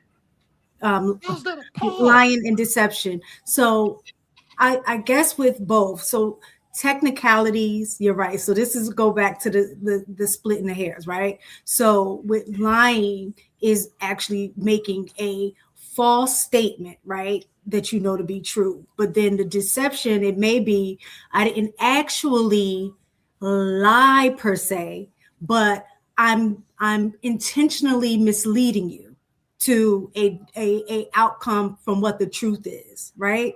So in reality, isn't that the same thing in terms of what the outcome is? I'm not saying that you specifically said, oh, this is blue when it's really red, right? So I guess that's what I want you to explain to me, because the outcome is the same in terms of I'm trying to get you to believe something different than what it actually is. That's what deception is. If you're using the outcome to talk about the genesis of the issue, that's like saying, well, the outcome of me shooting somebody in the face and shooting somebody in the ass, I still go to jail. It's not the same. The reasons why we're different. If we were married, I can cheat on you without ever lying to you. I can go fuck every woman on this panel or in this chat and not lie to you about it because your you didn't actions ask. are cheating, though. No, that's I'm not saying they're not cheating, but that's not me lying to you. Like, well, you are by your action, is what I'm saying. I'm not let me lying by my clarify actions. before you go on. It is because if the agreement, right, it's not a lie, it's a violation. If we were going to be in a monogamous relationship, right? You go out and you sleep with somebody else. Yes, it's a violation, but the fact that I don't know about it, that means you've lied to me. You've lied to me via action. Because you still have me thinking that this is a monogamous relationship when it actually isn't. That test doesn't hold up to logic. I don't have you thinking anything. I just haven't told you the truth yet. Because if I go cheat on you, like lying is a deception, cheating is the rule breaking. Like that's what happened. Well, that's you did both. But in that situation, you did both. Exactly. This is the problem. Lying is not cheating. Cheating is not lying. When you cheat, you tend to have to lie about it at some point. No, cheating is lying. Lying doesn't mean it's cheating. I agree with you. That doesn't follow the same. That is like what you're saying doesn't follow logic, which is why it does. And I can give you another example. You could say, I gave you the perfect example is simply that if Dan and you were married, and True and you were married, and he wanted to go cheat, and True went and fuck somebody else, he didn't lie to you by going to fuck somebody else. He violated your commitment by going to fuck. It's not a lie. If me and you had a contract together and you violated the terms of that agreement, that's not you lying. You violated those terms, and I have a legal recourse that I can go pursue punitive action against you. I'm not lying to you. He's not lying to you by going to do something. Lying would be like, did you cheat on me? And his dick still smelled like that condom he put on when he was fucking that girl, and he says no. That's when he lied to you. Did he violate your trust? Yes. Has he deceived you? Yes. But again, lying and deception are not the same thing. Deception is a part of lying. So you can't say that lying and cheating are the same because, again, logically, it just doesn't hold up. If you say that everything is something, then nothing is something. I mean, nothing is everything. And that's just not, that's where the argument falls. You guys always try to do that. When I say always, I mean it. Well, I think y'all try to split hairs like that. So we're not splitting hairs. We're following logic. You call it splitting hairs because we just don't agree with you. But if you notice, like that, every man up here is if you ask them right now, and I'll let them speak for themselves. Am I splitting hairs or am I just being logical right now? I think a lot of times women have an issue with being logical when it comes to things that are emotional to them. Not saying you've been cheated on before, but you know someone that has been for sure. All of y'all do. So cheating is a sensitive subject for y'all, and I expect it to be. And that's why I also don't expect you guys to be logical when you define these terms. Because lying is definitely not cheating, and cheating is okay. I can hear now. So can somebody you ask can me lie about cheating? So sweet, yeah. Ask me. Hold on, Mama 3. I did have a bone to pick with Willie. Can I ask her this question real quick so you can hear me? Hold on, it ain't gonna take me long. This is just a joke. All right, go ahead, bro. Willie, you motherfucker. Don't you be equating me to that dumbass question Trev asked you. I would never ask you no crazy ass question like that. Listen, I'm not gonna hold you, Sweeney, but since my time in the Lapeef Network, all the Captain Save-A-Ho type questions, the ones that just are completely irrational. That was a stupid question. That was irrational. The ones that are completely irrational and poorly constructed, you have been the sponsor of. I have not. That is cap. If you would like for me to give you examples, I will send them to you privately. Time out, Willie. That wasn't irrational, poorly constructed question. I was just a response because you kind of negated everything else. So I said, all right, well, how about that? Well, that was my point. Typically, when you have it comes after something's been negated, like the quality of the question drops down. That's what Sweeney does. But I'll send them to you privately, Sweeney, just because you're my dog. Yeah, I'm gonna have to see this, man. Yeah, we don't go with each other publicly. We never do that. The question I have for you, mommy, really to everybody. You muted. I'm muted. No, JR. No, JR is. Oh, you go ahead. Go ahead, Ella. Oh, but I'm asking mommy, but this go to everybody. But what I had asked you earlier, I said, a lot of y'all are saying lying is cheating, cheating is lying. What I'm saying is, do you equate a man who said, say if y'all had a fallout, y'all had a serious argument, and he kind of like act like it didn't, or you did something publicly, he did something that kind of rubbed him the wrong way, and he was like, oh no, it's cool. But you can see his demeanor slightly change. And then later on, he come clean, like, you know what? You asked me, was I mad? I said I wasn't, but I was mad. So he lied about his feelings. Do you equate that to the same thing as cheating? No, like I just see cheating as like it's done. Like there's nothing I can do about it at that point. No, I'm trying to make sure the delineation between lying and cheating, because a few of y'all said it's the same. So I'm saying in that scenario, like mistaken, do you think in that scenario lying is equating to cheating?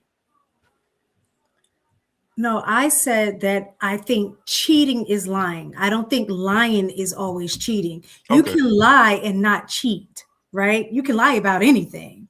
Okay. What I'm saying is I think the cheating is a lie because and I understand what Willie is saying, but I think, again, I'm going back like where we say to splitting hairs. Like if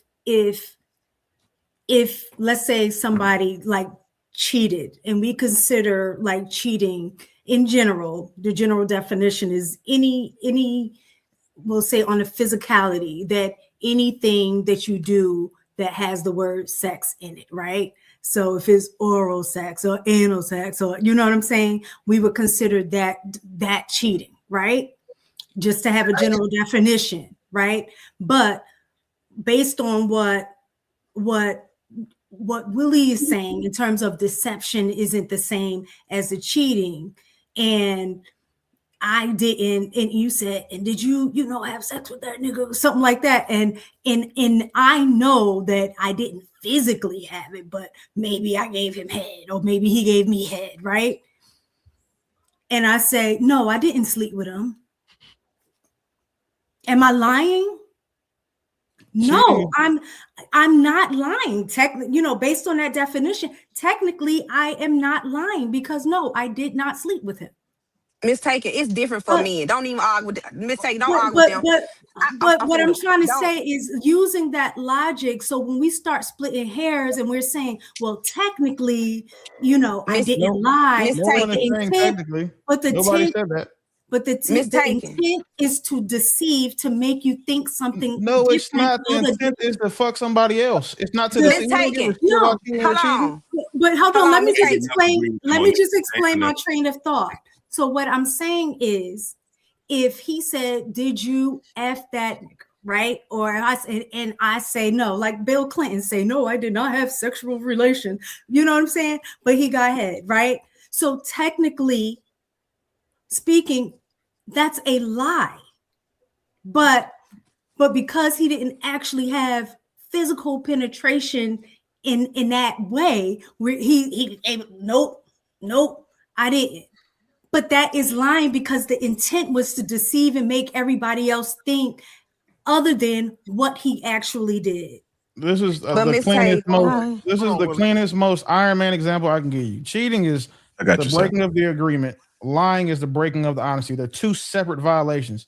Because if I go cheat and I confess to you, I didn't lie to you. I confessed. So if I can cheat on you without lying to you, that by logic by just the definition of logic and how it has to be applicable in every situation, if I can go cheat on you and then I come back and confess, I haven't lied to you.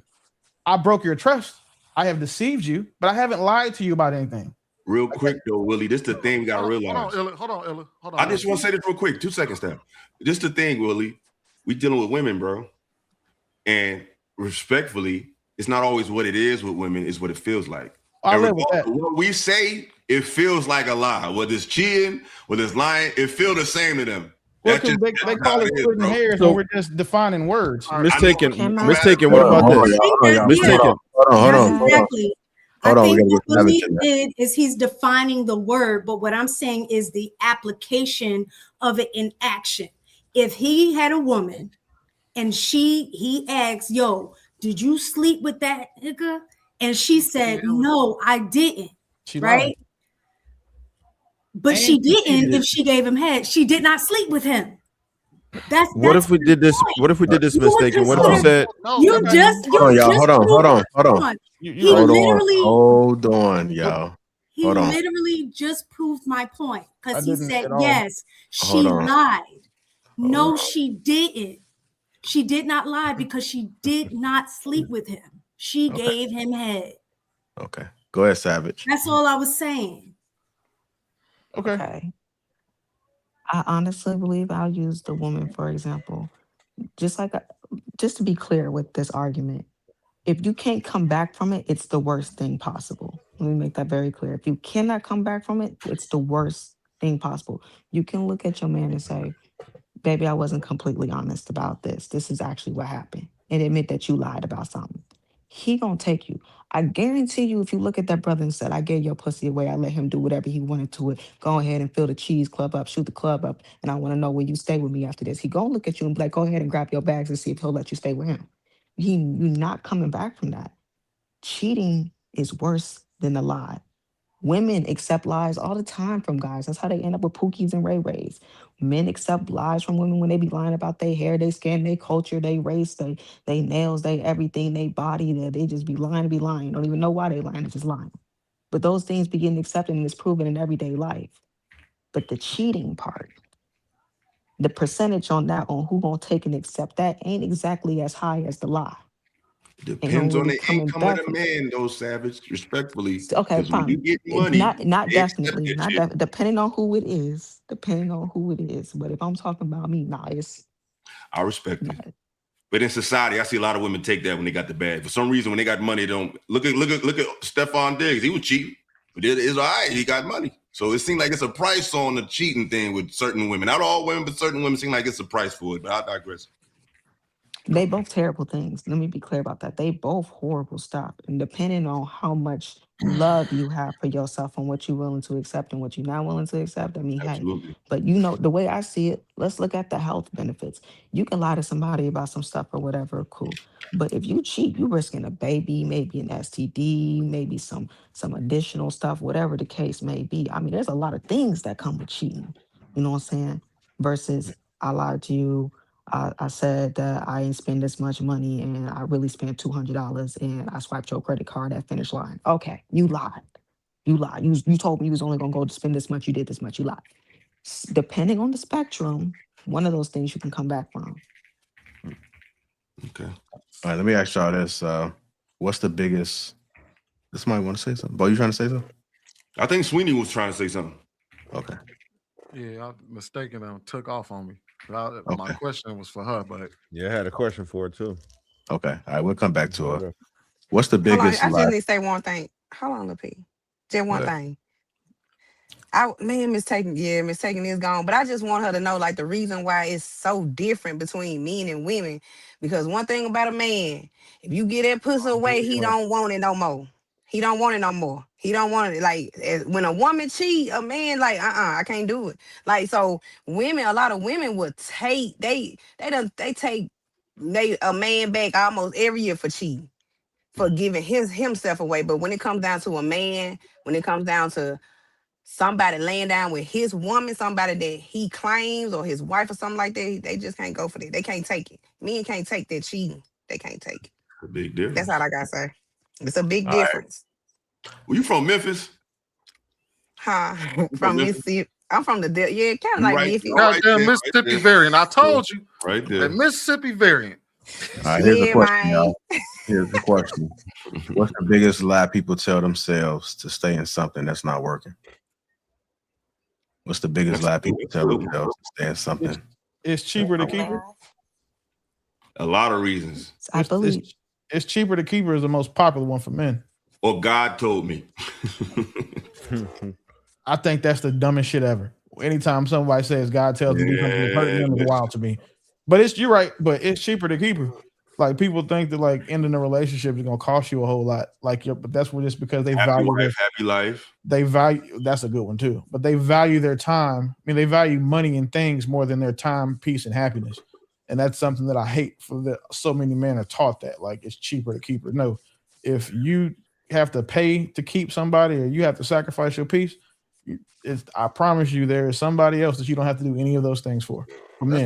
That's why you're supposed to go out there and get fuck you money.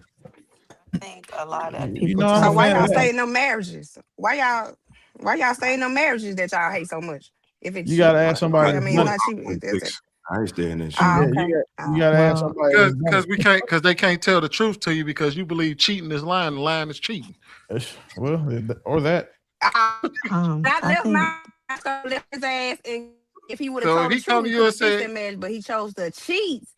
If he chose, all right, let's go. What you said?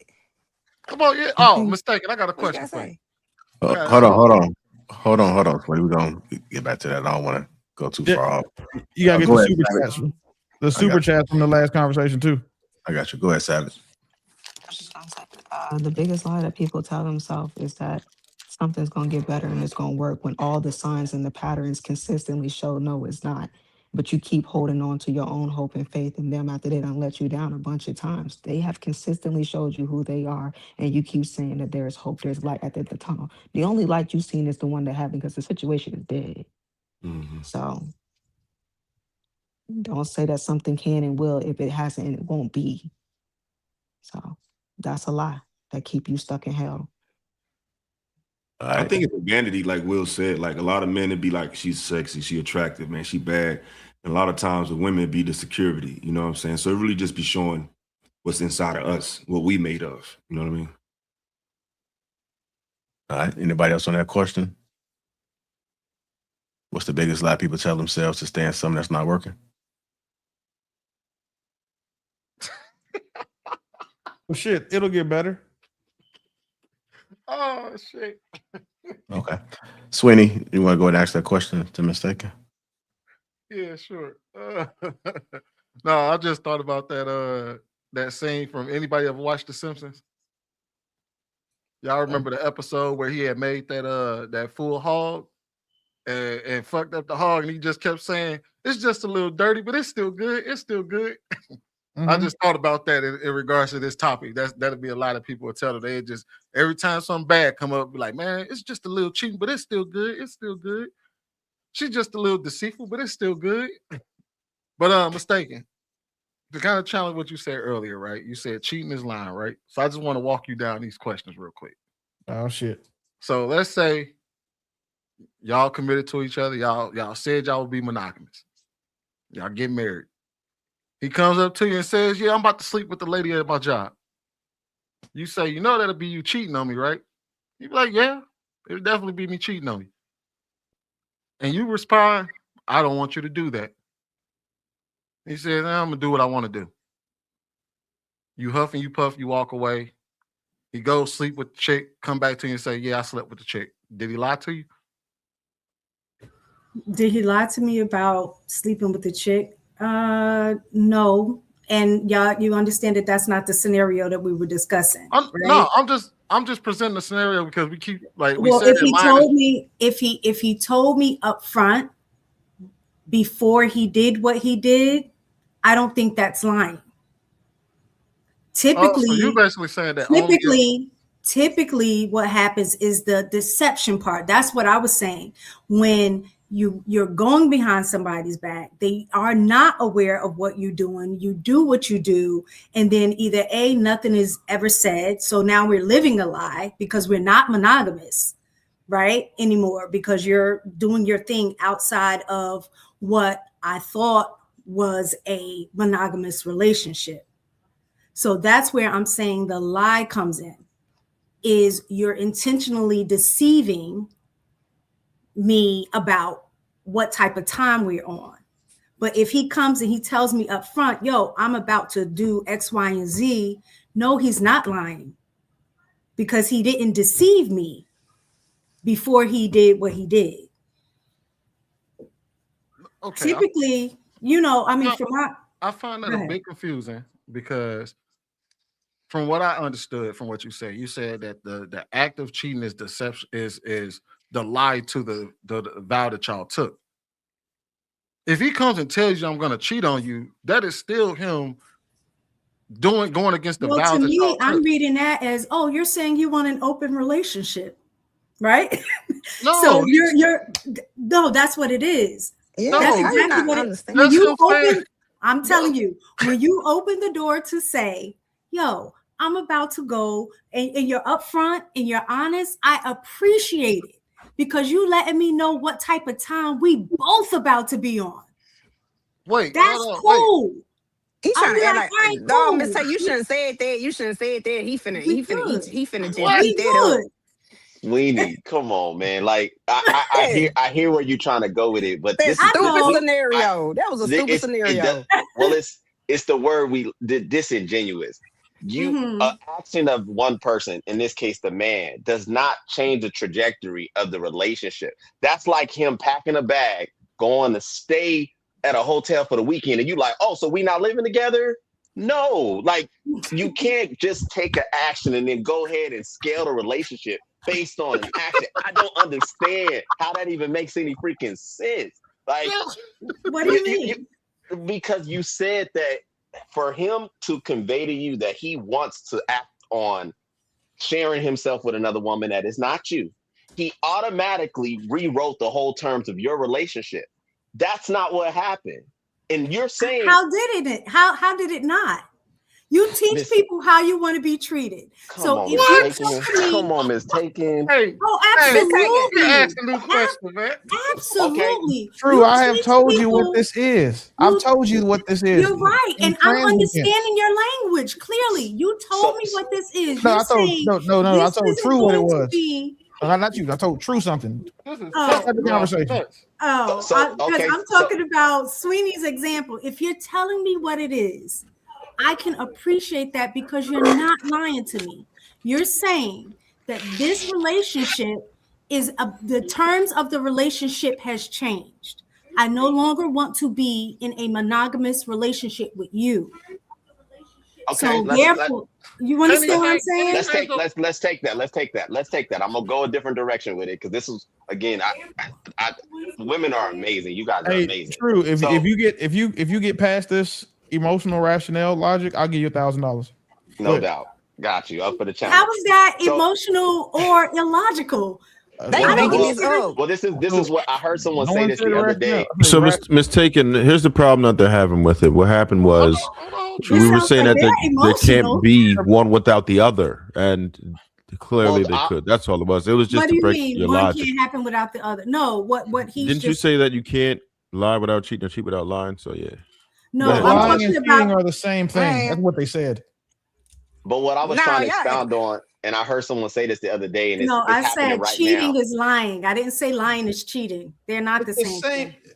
It But is not. If you follow logic, if I said a cow is a bovine, all bovines are cows. No, it's not. Those two right? things are related. It's not. Why is it that when a man's actions is offensive, now the trajectory of the relationship changes? Because that's like a man saying that he's gonna buy you a nice ring, take you on vacation, lace you down, and then those actions are not followed. And I would consider those to be progressive and good. The trajectory of the relationship for your response to his gestures may be him getting socks or a tie or some like bootleg jersey. But for whatever reason, when his actions are egregious, now the trajectory of the relationship changes. Why is that? Now the certain is all man. I'm not sure. Can you say that again? I'm sorry. I'm not. Well, she making you work for money. Because I'm really trying to. I'm trying to understand. Hold on, wait. What he's saying is for you to sit there and say, all right, if you say you want to cheat, then all of a sudden that means that we're in an open relationship. What he's saying, that's like the same thing as you saying. He said for you to extrapolate that to the entire relationship would be as almost as crazy as how that if you can make that stretch, then why is it that if he buys you an extravagant gift or an extravagant vacation for your birthday, and then on his birthday, you just give him a birthday dinner. Why didn't you all of a sudden believe like, oh, we're giving out extravagant gifts now? Oh, well, don't worry about it. I'm taking you on a trip next time for your birthday. That never happens. It only okay. So if it depends on if you're talking about me personally, because personally I match. If you're talking about in general, exactly, would that be the same thing? No, it wouldn't. All right, so we're gonna move on from this one because this one is kind of becoming a bit circular. So, yeah, so we're gonna move on. Hey, all right, True, I had your money, there's bro. another question here. Appreciate there's it. another said they only match negativity. All right, That's it. what's more real, what they say or what they do? Damn, Can I these are have good it? questions, JR. Can I have it? Go. Yeah, you go go ahead. first. I'll go last. You That's go fine. No first. problem. What you do is the most realest thing. And I say that because you can say a lot of things. I say women, we say things that we don't mean all the time. And we can say that a guy said that he don't care, whatever, but if his actions show that he showed up for us, he's still calling and checking on us, he's still providing for us, he's still being there for us, for the family and everything else. He can't stand us. He said, I can't stand you, I don't like you or whatever, but everything he doing still say I love you. I think the actions mean more. You know what I'm saying? I think the actions is the biggest conversation. A woman can say, I'm a good woman, but if your actions show that you're not a good woman, well, then that's all he needed to know. I think behavior recognition is the most important thing of all. Forget what your mouth got to say, because if you couldn't talk, the biggest conversation is your behavior. So that's what I think. Savage coming through, making the sense. Mommy Loves, you got something going on over there? What happened? I'm good. I would like Okay. to. I would like to Go nominate. ahead, Willie. I would like to nominate Savage for the president of the sisterhood. It ain't the sisterhood. She the president. We got to name something else. Sisterhood has already been corrupted. Yeah, well, whatever the good Womanhood. Yeah, what the womanhood. There you go. She should be She president. she just said what I said. No, the hell she didn't. No, yes, she she didn't. did. When she talked about the I actions, thought you didn't have you on. Remember, you said it wasn't your turn earlier. Hold on. Yeah, One at a time, y'all. Hold on. Remember how you told me it wasn't your turn, so hush. Like you told me earlier. Hold on, Willie. I ain't said We're not holding on shit. It's not your turn. You get to wait. So it's my turn. It's my turn. It's my turn. I want my turn back. I want my turn back. It's too late. I want I've my already turn started. back. Hey, Mommy 3, Merlot or Cabernet? Yeah, no, that's cocaine. You forfeited. But listen, I think we all know it's what you do. I don't think anybody up here, because if you a man believing what people say, you stupid. And if you're a woman believing what people say, you just a glutton for punishment. People are what they do. Their mouth, a person's mouth will tell you everything. Like my grandfather said, your mouth will tell you anything. They ask will always tell you the truth. Because where you put your ass is where you actually want to be. The things you do, the actions you take tell you exactly what your intentions and what your desires are. If a person says, hey, you know what? I already have one kid with Down syndrome. I don't want to have another, so they're not going to have any more children. That's something that they're going to be intentional about because they really don't want to. But if they really don't care about having more kids that are retarded, then they'll keep having kids because they act like they don't understand how genetics work. If a man says, you know what? I really want to get in shape. So I'm going to go to the gym 10 times a day for a year so I can get in shape. If that nigga, if he doesn't really want to, he's not going to. His mouth said it, but then you see his ass at Chick-fil-A, probably don't want to do it. Our mouths and actions never align. In relationships, we should always look at what our partner says and then measure that against what they do. If someone tells you they love you and then they're not showing you they love you, it's just lip service. If a nigga is telling you, like, you know what, I'm not gonna cheat on you, I'm not fucking other bitches, all this other shit, right? Cool.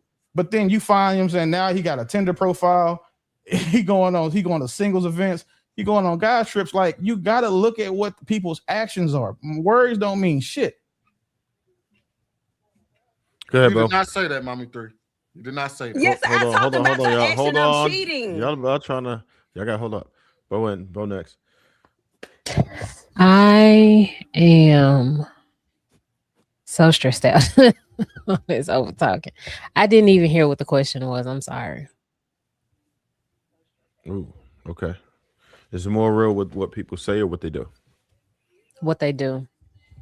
I feel like I feel like both matter, but actions speak louder than words. Um, I'm the type that I pay attention to what you do, but I also need to hear the words as well. The words are not as important, but they still matter. And as long as they line up, then I'm cool with that. But yeah, it's definitely actions over words. I just want to put out there, and I'll use an example that I know will kind of ruffle some feathers, but I'm gonna do it on purpose. When a woman says that she wants to be a man's piece, and then she says that she's a good woman, she's a lady, she's all this other stuff, and then when it's time to give those things, all of a sudden it's a problem. It's a hesitation there. It's some inconsistencies. I see it all the time, which is why I can say this. And then it was like, well, you just got to take me as I am. And if you don't take me as I am, then it's a problem. Like, no, people have standards, people have expectations and stuff to meet. And I think that's the biggest one of all is who we think we are versus what we put out. And then when our stuff show that it stank, all of a sudden it's a problem. But I think what makes a word have its bond is the actions. Word is not bond without actions. So it don't matter what you say. Your words don't mean nothing. But that blueprint, that resume, that consistency, your reputation, when people are able to vouch for you because you have shown up and you've done these things is what makes the most. That's what gives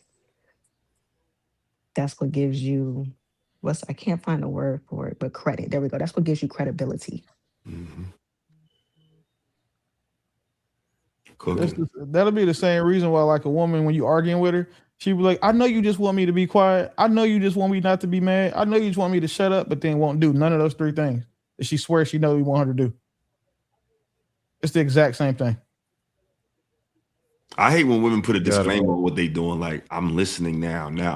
If you got to say it, you ain't doing that shit. Just do it. What they say the quiet, they don't say the quiet part, which is to respond right now. I'm listening to respond. It's not just I'm listening to understand you. I'm trying to be respectful. It's like, I hate shit like that. Just be it. You know what? So that's what we were talking about this on another show. But like when women say like that, all like, you know what I'm saying, they think they talk to man crazy, like you're trying to be respectful. That should be the default, because like, like women who like think that they can, talk to niggas crazy have really never met a man who really beats women. That's one thing that I know for sure. And then if they had, they wouldn't talk to any of us crazy. But dudes who beat women are few and far in between, apparently. Yeah, it'd be crazy. I had another question. Is I'm busy an excuse or a pattern? Say that again. This is a good one. Who wrote this? I'm busy an excuse or a pattern? Both. Because it can be a pattern. Somebody always tells you that, which should let you know they definitely not feeling you. And it can also be an excuse when like, you see me to call you. You see I text you. It don't take. I think anybody saying that these days, unless they like got some crazy job, it's just lying, because everybody got their phone on them or in their person. Like, it don't take but a second to say, hey, I got your message, but I'm a little busy. Let me hit you back. But just to ignore somebody, like, you're not that busy. It don't take but a second. So I think both of them it's an excuse and a pattern. Okay. It can only be a pattern if there's a pattern of saying I'm busy. Look at what type of niggas women want. If like women want a nigga who just sit at the house all day, can be up under them, text them all day, also make $1 million and be in shape and run 10 businesses and be respected and give her 36 inches of dick on demand. Like, what in the fuck are we? He know what we want. He know what we want. I've been on enough panels with y'all. Y'all say the same shit. There's like a 10% deviation, but yeah. Shit, I heard today that $25 an hour ain't no money. It's broke. Depends what part of the country you at. Fuck all that. Just 25 hours, like what, 50 grand? 52,000 a year. They make 26. They make 26 an hour In and out, bro. So yeah, 25 an hour ain't That's not In money. LA, it's not nothing. Ain't nobody ain't no making no money. damn 26 an hour and no goddamn in and out unless you in Cali. California's different. I'm in California. Yeah, California. That's Yeah, what it's it is. different. Yeah. You can't make 25. Ain't gonna Well, do it. rent is like 12,000. So Yeah, I can't talk about the income. That I'll stay out of those conversations for a multitude of reasons. But I will say that $25 an hour is not a lot of money. It's not a lot of money, but it also ain't broke either. I ain't saying it's a lot of money, but it ain't broke. All right, Sweeney. So this is what you do, right? This is how you piss me off sometimes. This is what happens. You know good and goddamn well what we're talking about, but then you still argue the other point and then you belabor it. You know good and goddamn well if you were making $25,000 right now, you would feel broke. No, I wouldn't. Given your lifestyle right now, if you took a pay cut and were only making $52,000 per annum, you would feel broke. Man, that's that broke is relative bullshit. No, I'm talking about broke as an objective thing. No, broke as an objective thing because you don't have money to do shit. You barely can survive off $52,000 in almost 40 states. No. So unless you're gonna go to Alabama, Pascagoula, Mississippi, or one of them saying panhandle parts of Florida, 52,000 is not you nigga. You can't eat out but once a month. You get one number 2 from Whataburger a month off of $52,000 a year. You can do a lot with 52K a year. If you say like shit, nah. Nope. You're right. It's not broke. I don't consider it broke. If I had this conversation, You're too rich for me though, Willie. I'm gonna sound like an asshole, and I don't. Nope, not on this topic. I don't want to sound like that. So that's you got it, G. You know, like for you, you know, man, I understand y'all rich niggas, man. The 52,000, y'all be like, man, y'all piss on money like that. I don't want to get too much off topic though. We kind of slide. For the average American now, 52. I know what broke look like, and it ain't no damn 52K a year. And I work at UPS. I'm not rich. Shan, you had something on this one or no? I wanted to answer the last one, but I guess we moved on to this one. If a guy says he's busy, it depends on what he's busy doing. If he's working, no, it's not. No. Okay. If he's building something, it's not a red flag. It's actually pretty good. Thank you. I'm mistaken. Did you want something on this or no? All right. I had another question. This is for the men in particular. And then I would love for the ladies to respond or about the men's answers. All right. So for the men, what pattern makes you say she's not wife material, but I'll still keep you around? I have to go last because I want to let everybody have a chance to respond to this. Still keep you around, but you're not wife material? Yeah. You might just be cool and you probably don't stress me out, but it's probably just you're around for leisure. Like you chill, we could do us, whatever, but I can't take you like on a serious level. But that's why. She might have a lot of children. She might dress in a way that's not becoming. You don't even feel like having that conversation about, you know she's not gonna hold no accountability. So it's like, all right, I'm just gonna have fun with you. Because I think accountability will take a girl to a woman. So I think when you have accountability, you can become a wife because you can take criticism, you can take constructive criticism, and you could give it, and you're willing to do some self-reflection and say, okay, if I want to get to the next level with this man, I might have to put this to the side or be open to putting something else to the side and vice versa. So I think that accountability could take you from just being in the friend zone or just a kick it buddy. Because if we just messing around, you can do what you want to do. You ain't my girl. You want to dress crazy, go ahead. You want to be on Instagram twerking, that's fine because I ain't wifing you no way. But I think when it comes to getting to the next level, it's the accountability factor that could prevent a woman from being just a kick it buddy to a wife, or at least be considered for a girl a wife. True. Can you ask the question one more time, please? Okay. What pattern would make you say she's not a wife, but I'll still keep her around? If she's useless, if she just takes up space and she doesn't provide any real value, no addition of talent. No. So what the question is? What would make you still keep her around? What was making me still keep her around is probably just the level of attraction. I mean, if she's not taken away from my life, then I can park her. Like if my trajectory not gonna be affected, she can chill. But to take her to a wife, she would have to be useful. If she's not useful, then she's gonna stay in that bracket. Sweeney, Yeah, what up? you awake? Oh yeah, I was looking up some stats to prove these niggas wrong. But go ahead. What was the question? Yeah. So, what pattern makes you say she's not a wife, right? But you would still keep her around? What pattern would say that she's not a wife, but I'll keep her around?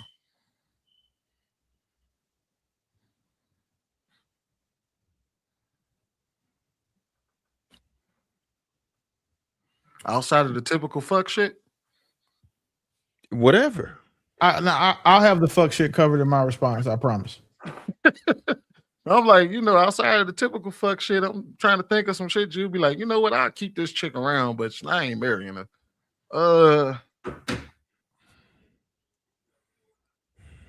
All right, Willie, do me a favor. List off the typical fuck shit real quick so I can just go ahead and eliminate that off the table.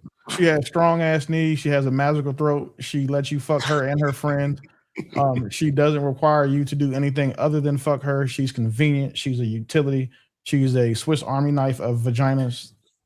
All of those. Damn, things. man, bro, I ain't gonna lie to you. I heard that question wrong. Okay, now that I understand the question. From the context? Yeah, you gave me the context. Now I understand the question. Oh no, it's all about the fuck shit then. It would be literally the fuck shit, like you just said. Hell, just being a night fighter is enough to keep her around and don't wife her. Hey, look, when after the club closed and it's about that time and ain't nothing else come through, man, call that ugly bitch Sylvia up real quick. See what she. Whoa! So wait, I just want to be clear that I did not include anybody ugly. That was crazy. Can I ask a question? Because I didn't hear any. Maybe I misheard or I didn't hear anybody explain the first part of that question that Trev asked. It says, "What patterns would you see that would not make her a wife, but you would still keep her around?" So y'all gave the answers of why y'all would keep her around. I'm curious to know what patterns are you seeing that wouldn't make her a wife? I'll do it. Some of that to me sound like that would make some men think that that's a good wife if sex is a high priority on their relationship. So I'm just curious to know what the patterns that we would have to see. She's bad with money. She's not a wife. A lot of women who are bad with money, they are good without their clothes on, so it's a wash. So we'll keep them around because they can empty our nuts, but we don't want to wife them because then they empty our pockets. That's one. If she's just not consistent, if she's had 3 or 4 jobs, or she's still going from job to job and doesn't have a career at the age range in which I date specifically, then she's not someone that I'm going to marry. If she's in certain career fields, nurse, flight attendant, lawyer, bottle service, or any type of hospitality, she's for fun. I'm not going to do anything commitment-wise based off how promiscuous those career fields tend to be. If she has a kid or too many kids. Well, I don't date one without kids, so you're on your own there, G. But I will say too many kids, or if she has bad kids, like if if her kids are bad and like her baby daddy's stupid or whatever, or she has like bad kids and a small dog, I'm not marrying her, but I'll fuck her like you said, 2 or 3 o'clock in the morning. And then the biggest thing is if she's a bad mother. That's the one thing that has had me cut off the most beautiful women that I've had access to, is seeing how they are with their kids. The fact that she's so readily available for me to fly her somewhere to meet me just so I can bend her over a hotel balcony. But she said, fuck little Deontay's football game that Saturday. She wants to come to Turks. Or she'll come to anything I ask her for on short notice, that I'm just not going to do that. And then the biggest one is when she doesn't have a relationship with her father. If she doesn't respect men. A lot of women love dick, but don't respect the men they're attached to, or just don't respect men in general. So if I find out that woman doesn't have or like a respect for her own father, I'll never expect her to respect me.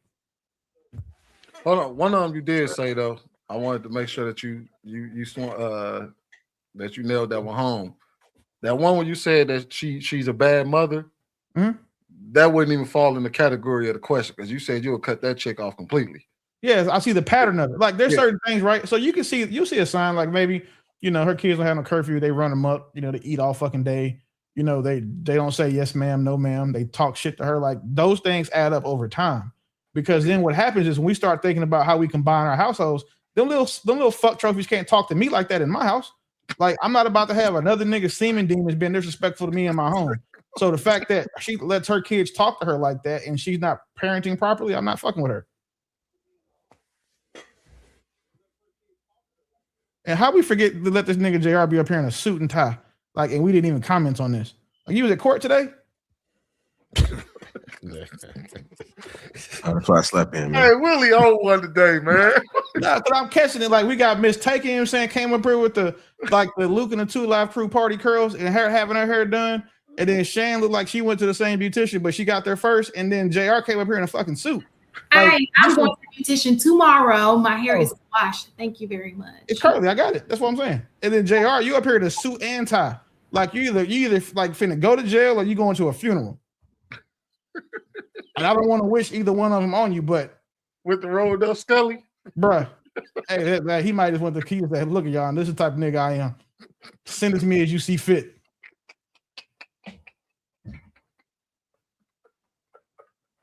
I bet you got some dunks on too. Don't do that to him, bro. I ain't got no dunks on. Yeah, big red. Don't do that. But Ms. Taken, did I answer the question to your liking, ma'am? Did I give you enough information? Yeah, everybody was answering the part of why I keep her around, but nobody had answered. Yeah. But that was from what I understand. That was probably it was kind of implied for most men, like those negative patterns. But I answered it specifically because I feel like you wanted to hear it. Do y'all approve those answers, or do y'all think they're strange? I think it depends on the man. So absolutely, I can't speak. I can't speak for a man as to why, because each man is this. Some men don't care if a woman cooks, right? So that ain't a deal breaker for him to I didn't mention not that make a wife. No, I'm just saying Yeah. as an example. I would. So yeah, so y'all, I guess y'all just pick the general things that most men would probably look at. So yeah, I have to agree with that. I can't disagree. I'm not picking a woman to be with. That's your judgment for that. Hey, well, what's the real? How many women did we just describe that y'all know though?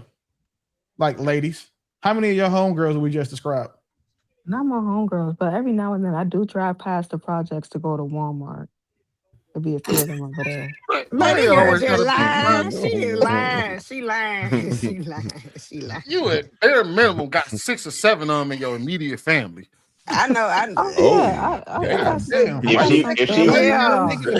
If she wears pajamas in public, she can't be a wife. She wears pajamas in public. Yeah.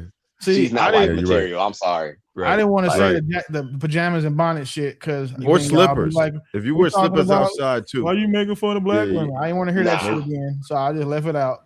But yeah, slippers, pajamas, bonnets, all that bullshit. Yep, robes. Yeah, none of that shit. Hey, let me tell you this. Let me tell you this. Road that they got a pinch in the front. Question. Look, that stuff is trickling. I went to the grocery store and saw some Indian kids in the grocery store with some pajamas on. I was like, what is... I don't think that's ever been specific to black people. I see probably just as much white people do that. So other races too. Yeah. So that shit. I'm just saying that's just the type of woman in general. Like they're disqualified off rip because that shit is crazy. That just lets me know how much you think about yourself in your presentation. You're probably not a good y'all. person. I'm gonna get to your super chats, and I got a question for the ladies, so make sure y'all get ready. We got Prince, $5 support to the homie Willie. The devil can't muzzle you, bro. Shout out to AP to sponsor the show with the $50. Salute to the beautiful black folks on the panel. You're cool, too pretty. He. Nah, salute JR and the panel. I appreciate these dialogues. We got Unc. Be streaming $10. You would think people that do a podcast several times a week will keep up to date with what's going on in politics, pop culture, and current events. I don't know this, and that is weird. Unc again, $2 says drug and rob one person. Like $37 says salute to Pretty Savage for being a great addition to the show. Unc again with the $2. I cheat on a lady who talks like mommy too. Damn. You Well, start on on that, bad. Oh, mommy, You damn. swear you so great. I'm bad. And yeah. I disagree, Unc.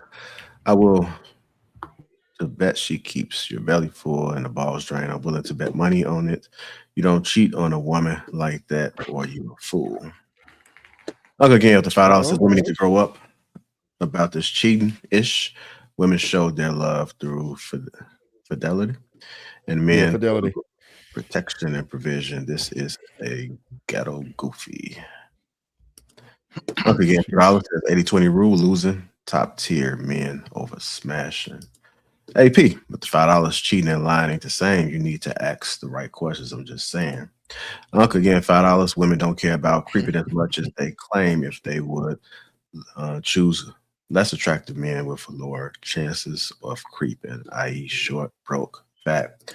AP with the $20 sponsor the show. Y'all are being dishonest on the whole.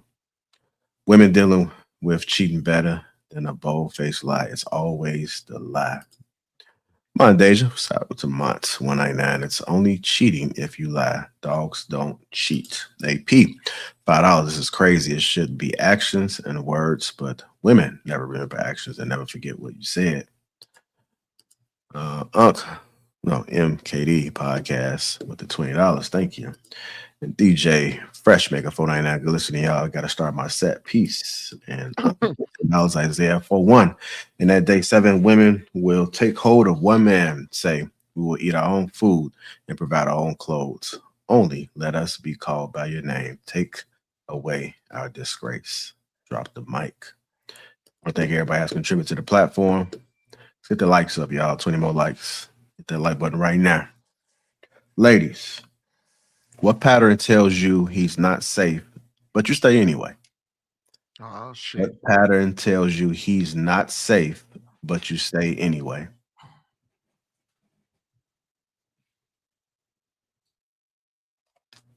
So for me, like I said earlier, it's when all he has to offer you is some dick, and a little bit of conversation. But other than that, usually it's like he gives and then he kind of tapers off, and then uh you acknowledge it, you address it, and you like, what happened to the things that you were doing in the beginning?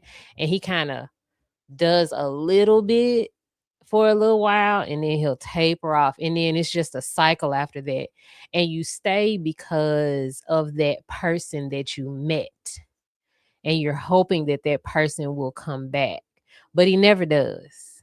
And so you're just stuck in a cycle of just like dick and conversations.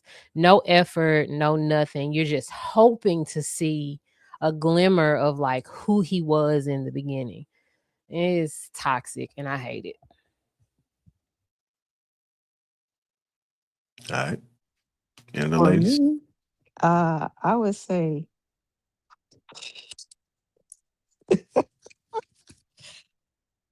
for me to be able to stick around a guy and put up, not even put up, but actually be able to deal with you, that means you have all the tools that come with being a really good guy, but you don't know how to there's some things that you don't know how to do. Like let's say you don't know how to fix a car, or you don't know about HVAC work, or that you could be a little sharper in your speech. There's just like little tweaks on you that need to be sharpened up.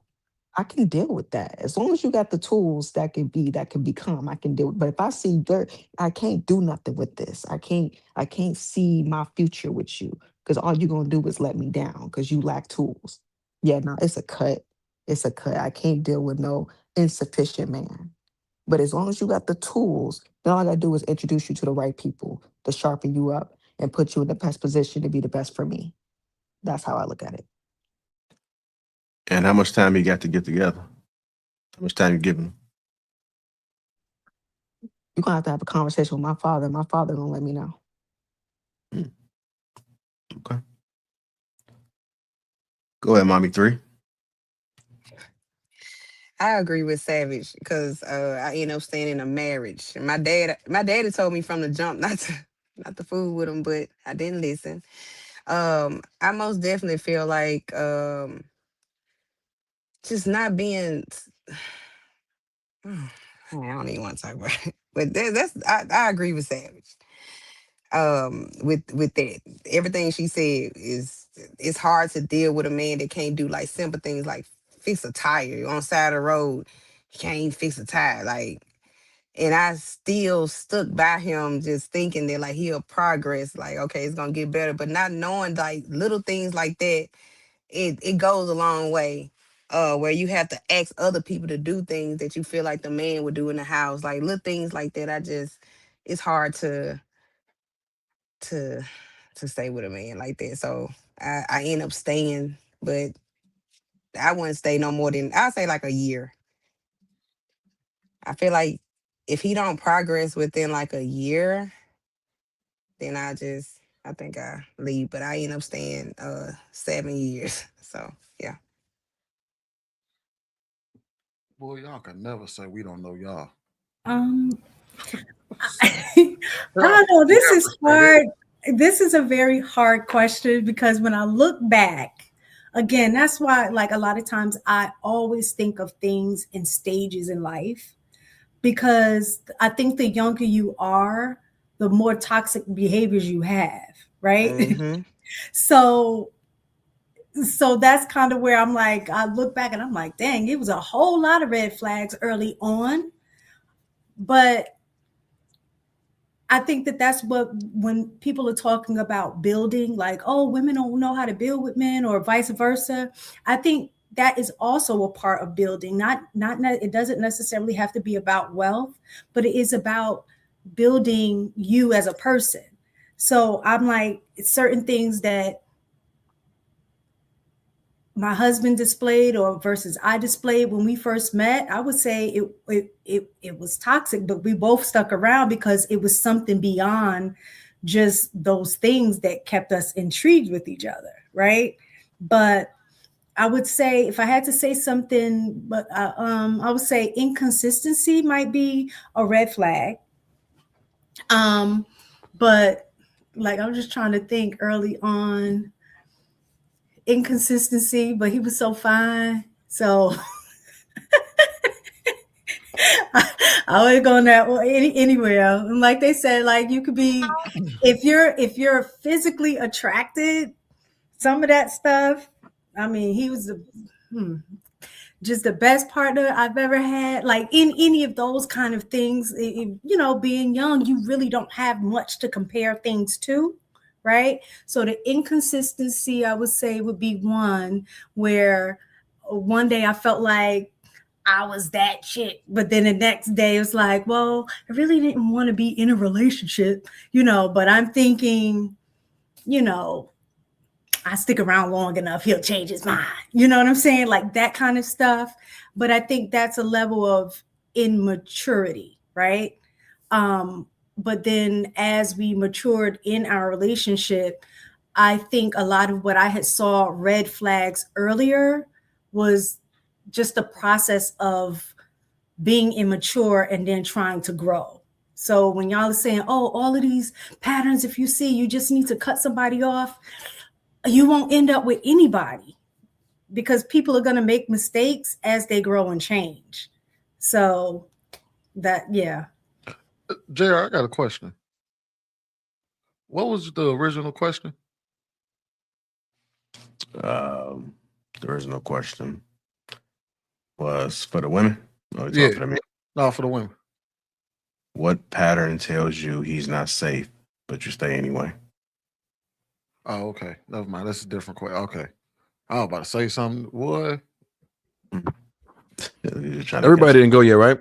Because I had a question, but I wanted to. Not a question, but did everybody go yet or no? I'm not ladies sure. went?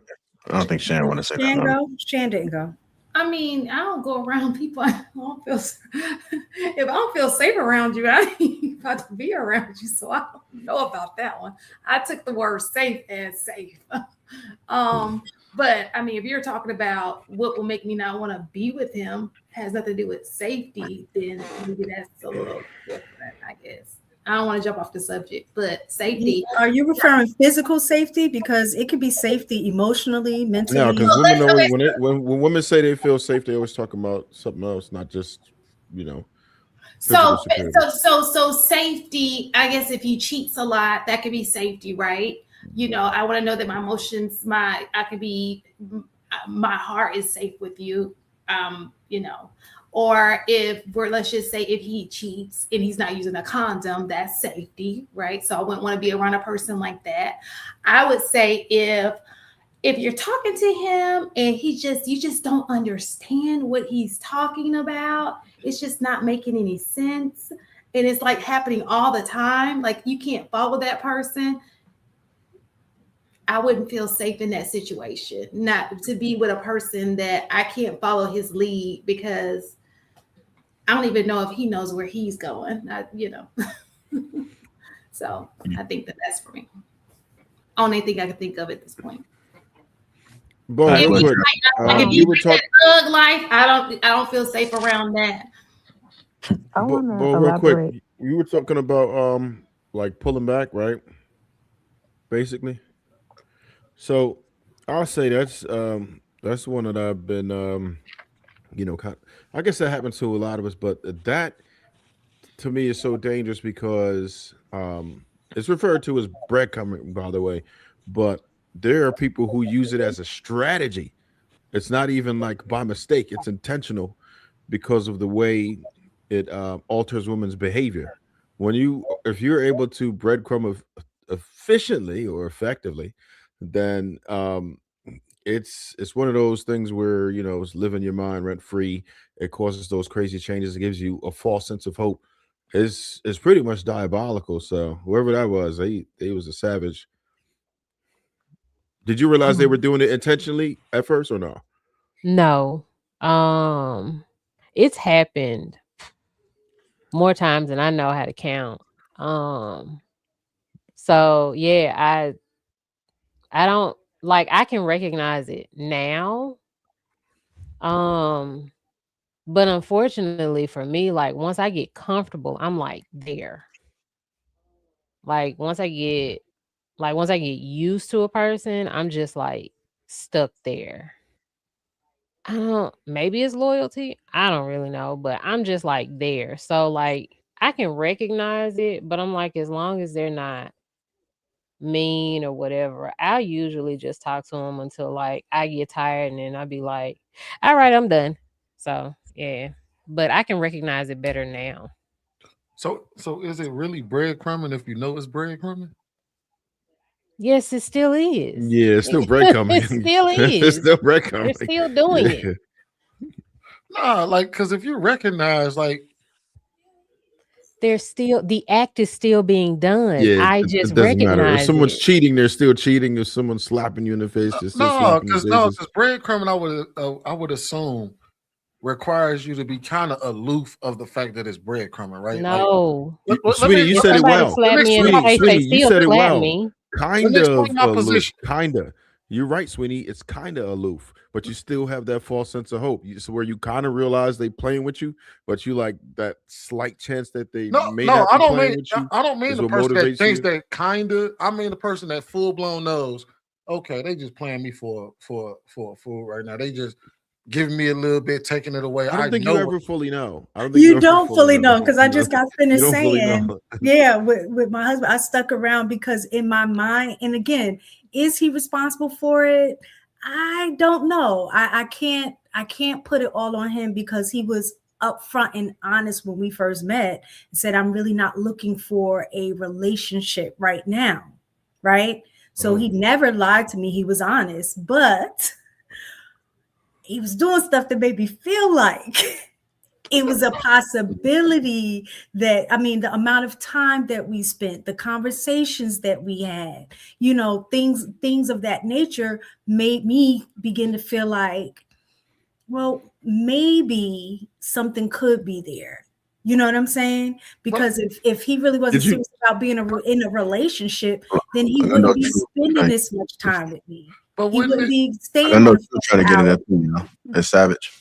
But wouldn't it be that if y'all wound up married, that the very thing that he told you was actually the truth, and that y'all may have had the act of being in one, and you may have felt that way. But when he said, I'm not ready to be in a relationship right now," but then 23 years later, y'all been in a 23-year long marriage, then it wasn't really breadcrumbing. He just told you literally what it was. We can do this, but if you want a relationship, that's not happening right now. But down the line, that is a He thing that ain't add we're gonna that do. extra part. He didn't say that. I mean, That- the only reason why I'm assuming is because you said it was your husband that did it. So it's like, well, is it really breadcrumbing you if you got the thing that he said that he was gonna give you I at some think point? my situation is not the norm. No, I definitely don't think my situation was the norm. I don't know. I Let's think go it's get, women. I let's think go it's get women. to it now, y'all. Now, I was listening to their discourse. I guess I have a question. Because this is something I've observed and heard from a lot of women in mass, right? You guys said breadcrumbing. Don't most women kind of want the room to be able to be inconsistent at points of duration? What I mean by inconsistent is like what stood out in my mind, I guess, is what Bo said, where you start real heavy, giving a woman maybe certain experiences, right? But over the duration of time, for what I assume, I'm not saying I do this, but I know this happens. Typically, when you date, you try to give cliff notes of what's possible. But I think it's understood as adults that, yo, if I took her to Disneyland one week, a steakhouse the next week, maybe on a mini vacation the week after that, if we together, this is not life as it is really going to happen. And if you flip it, women get dressed and do their hair, their nails, and they be popping, and then until they get comfortable. 5 years, 10 years. And I typically hear women say, well, you can't expect me to do all of this every day. Isn't that the same thing? No, no, that's not the same thing.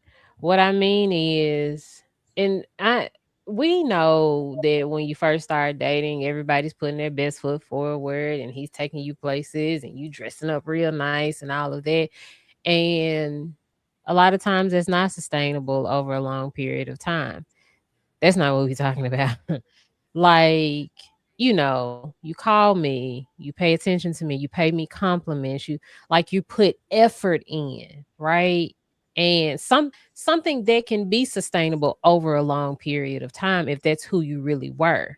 But because they're doing this to get you, then it tapers off. And then you clock it, you say something, they're like, oh, so then they'll give you like 80% of that. And then it'll taper off. And then the next time they'll give you like 60% of that. And then it tapers off until they really not giving you nothing. You recognize the effort as more, but it's definitely still not what you experienced in the beginning, and you'll never get that back. Like, he never goes back there because that's not who he was in the first place. He's just trying to get some ass. You a placeholder. He just wanted something from you. And that's it. That's all. He not gonna be with you. I had a quick question for ladies too, just to see where y'all at with this. When this is happening to you, have you ever tried to do anything to try to improve the relationship? Like, did it make you in turn try harder to reel them in? I Yeah. guess I think that they're gonna listen. Yes, they do. You see how well this shit works Mhm. and why people do it? I think it depends on the guy, though. Like, But I Uno reversed it. yeah, no, No, so- see, it, no, yeah, because that's that dark psychology Uno shit. reversed it. Yeah, I think that it depends on the guy, though. How much that person is into the guy. Oh, well, I think to that, I don't mind it. I think that's a guy's way of seeing if he's really loved for who he is, or are you just here for my money? Do you want me, or do you want what I can do for you?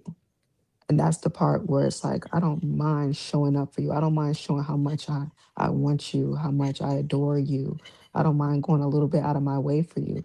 I mean, Granny said, be a fool, but don't be a damn fool. But if you really want that person, go ahead and be a little foolish. Go ahead and get a little bit out of character, and he's going to appreciate it. So if you want to draw back a little, this is my opportunity. That's how I look at it. You're giving me the opportunity to be creative for you. I saw you get creative for me. I saw you use your imagination for me. Now you're going to start drawing back a little, but this is my chance to show that I'm creative. That's how I look at it in a positive way. It's not a bad thing. If you want to know if somebody fuck with you, if you're a dude, you can tell a woman fuck with you by how she treats you after you tell her no for the first time. That'll tell you everything you need to know. And for ladies, you need to see how he treats you after he fuck you for the first time.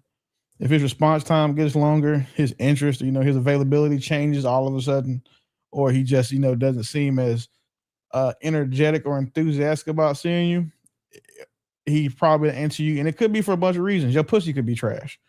Or it could have been he just all he wanted was the fuck, and now he's done it, and like the new car smell is gone, and he's off to the next woman. But it's not difficult to tell where people are with you when you just pay attention to what they do and not what they say. I want to put something out there before I forget, if that's okay. I don't want to step on anybody's toes. But in my mind, when I think about it, like just picturing it, imagine doing everything for somebody, like you paying it up, you're giving them the extravagance and all this stuff. I mean, you're putting your investment out there. But if you keep investing in somebody, then all of a sudden they change their mind. Like, you know what? I don't really like you like that. Or, you know what? This ain't for me. I'm going to go. Or, you know what? I met somebody else better. You invested all of that for nothing. I think you ought to breadcrumb to protect yourself from being used. I think that makes sense. I agree. But I think that can go both ways because men and women alike get used. You know what I'm saying? So how do women breadcrumb? I know how men, because I'm a y'all breadcrumb your coochie. No, I'm really asking because I'm not a easy. man, so y'all, I'm what is breadcrumbing your? You put a having right? You put a price tag on that motherfucker every time he gets something because he had to do something for you before he got it. You start off wanting to fuck because you like fucking, then you stop saying, you know what? Well, he ain't washed my car, so I'm not gonna give him none. Or you know what? I'm gonna give him some, but he don't get no head. Like y'all breadcrumb everything that benefits a man about you. That's normal. It's not a surprise. But the fact that y'all are both up here right now, especially you, Shane, looking like you out speaking Japanese, like that's how I know that either one of y'all do it and are mad because we call it breadcrumbing, or just simply didn't think about it. Which I personally, I personally believe it's not. I feel like if you're not married, a man should be spending his wallet on you, and it's not mandatory that he spends his wallet on you, and it's not mandatory that you give him your body. That's what I think. That's why I'm looking that way. Either way. It's not. So if you get a perk on each way, it's a perk. It is not mandatory. You don't owe your body. He does not owe you his wallet. Listen, no argument there. I've said it on this panel. If I'm in your guts, you can be in my pockets. I don't I'm not a. Hey Willie, you know what's funny? I'm cool. You know what's funny? She said, "How do women breadcrumb men?" The friend zone is literally one big fucking breadcrumb. Yeah, I wanted examples because I didn't know. That's literally just one big long-term bread. That was a good one, Sweeney. Mm-hmm. It's crazy that. So I mean, when you think about it, it goes down as simple as what do women value, what do men value, what do men stall on and to manipulate, and how do women manipulate men? So it doesn't necessarily have to be sex; it could be anything that women would provide for a man, which is not very much else in most cases, but whatever else that women provide for that man, they can stall out on it at any point. Just start being real stingy or unavailable. You got 3 menstruals a month and shit all of a sudden. Okay.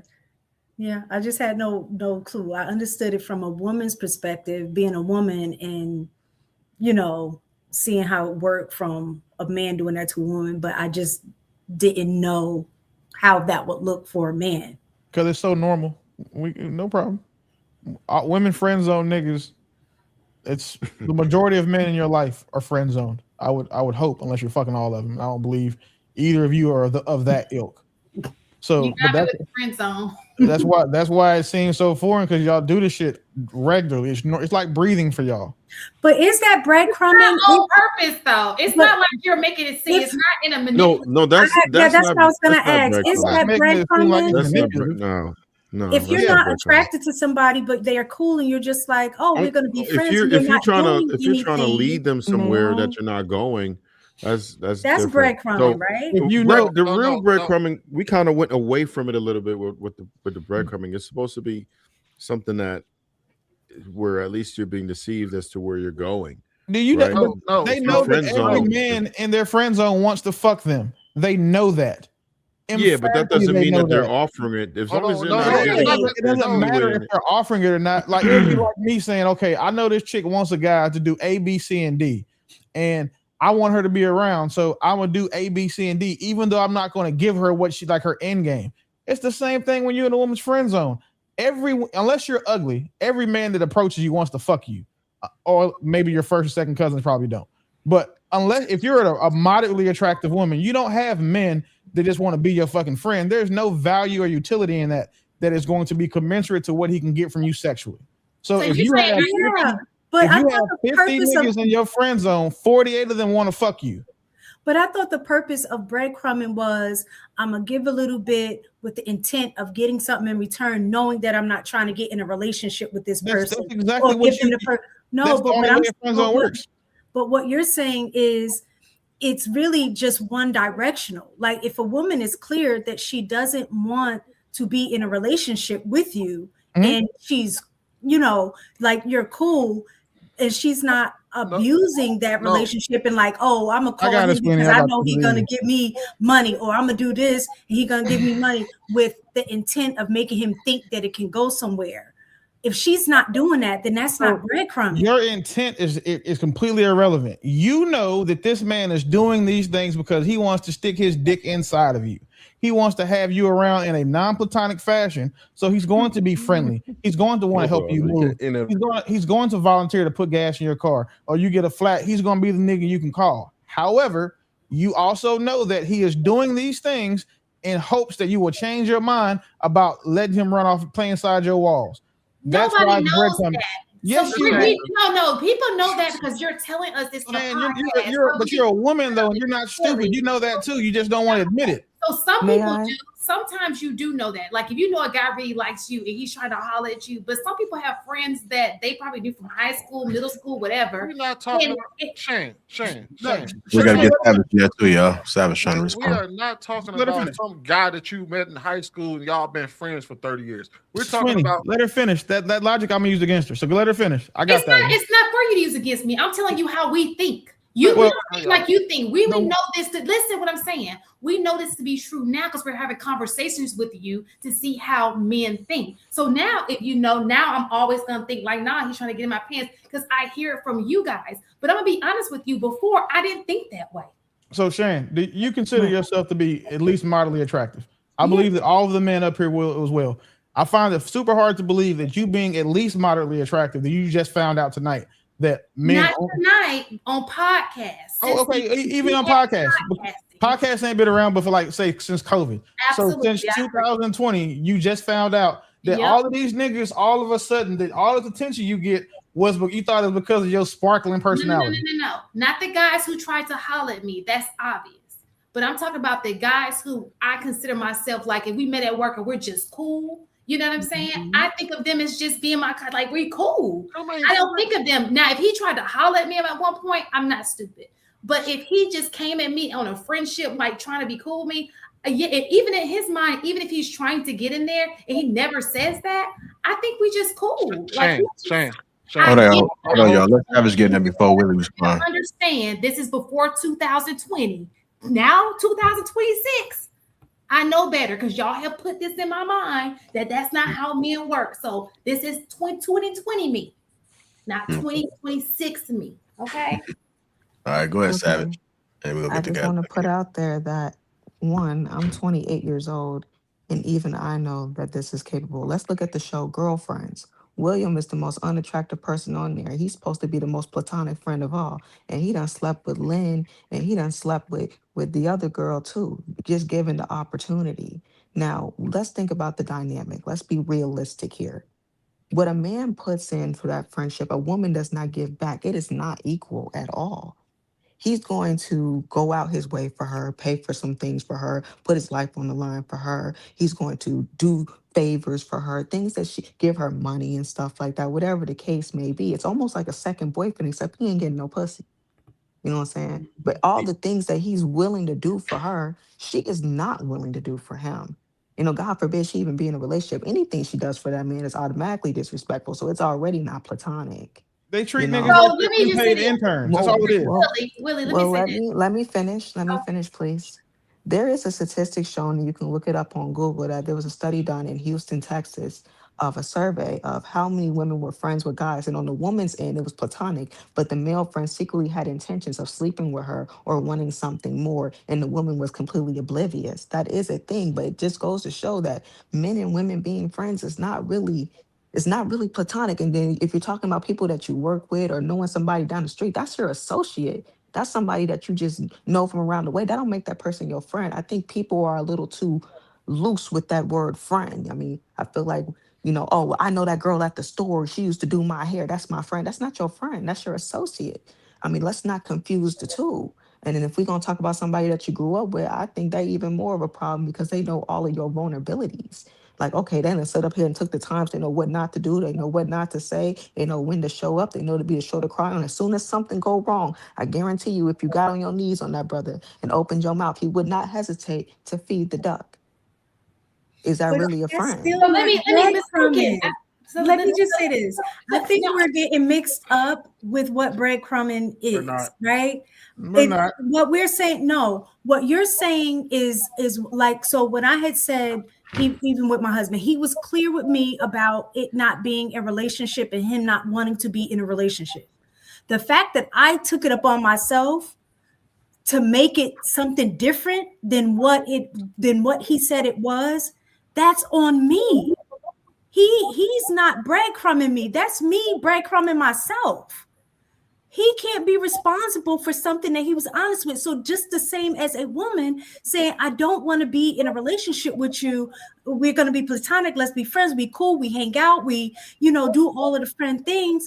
And if your intent is sticking around just to smash, that's on you. You're breadcrumbing yourself. Mistaken. Can I respond now? Hold on, wait, It's Willie. super I got easy. this. Hold on, Willie. I got this. Mistaken.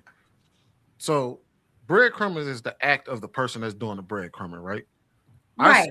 It would be me misleading him. Right. Friend zoning is an act of breadcrumbing because women purposely friend zone guys. I'm not saying all women or all friendships that women and men have is a form of friend zoning, but friend zoning is a very specific thing. It's a thing where a woman sticks a man in the maybe category. I don't really want to deal with you, but I'm gonna keep you around long enough for you to be able to do boyfriend things for me or be around me. And if I need you a shoulder to cry on, you're around. That's what friend zoning is. What, Mr. Chan, what did I say that was wrong? Okay, maybe I'm confused about friend zone because when I think about friend zone, I'm not using him. I'm giving you the definition of friend zone. Sweeney, so I'm telling you what I got it mixed up, right? When you said friend zone, I thought you meant a guy. I just put him in a platonic. We're not doing anything that has to do with a relationship. So let me finish. I'm not trying to lead you on. I'm not. See, you're adding stuff and I ain't even finished yet. You're adding stuff I ain't even finished yet. Y'all would do things that would a woman that friend zones a guy knows that he wants to be with her, but she would keep him around because of things she may get out of him. But in order for her to get that out of him, she has to dangle the possibility of a relationship in front of him. So she would may go out with him, hang out with him and invite him over, and she may let him lay in the bed with her, but she needs him to pay for her. She needs him to pick up her car for her, or pick her up from, or drop her off, or pick up her kids for her, or for God's sake, give her some money because she need help on the rent or shit like that. She knows he wants to be with her, but she would dangle the possibility of a relationship or the possibility of getting in her pants or something like that to get things from him that she knows. If she told him straight up, there is no way in hell I will ever fuck with you And he would be like, oh, okay, cool, bet. And he'll walk away. She doesn't do that. She dangles the possibility of getting with her in front of him so she can get things out of him. That's him being a simp. I He want being to a ask you. simp. I want to ask you something just to see how honest you are. Oh, When was the last time you went out with one of your male friends? Damn. Like go out together, like two people. Like just go out to eat. Go have dinner or something. Nothing crazy. Just go have dinner with them. Probably last year. Well, shit, it's February, so that makes perfect sense. So that guy that you went out with, you think that if you had been like, hey, we had a great dinner, and now I want you to fuck me in my car, he wouldn't have fucked you? Yeah.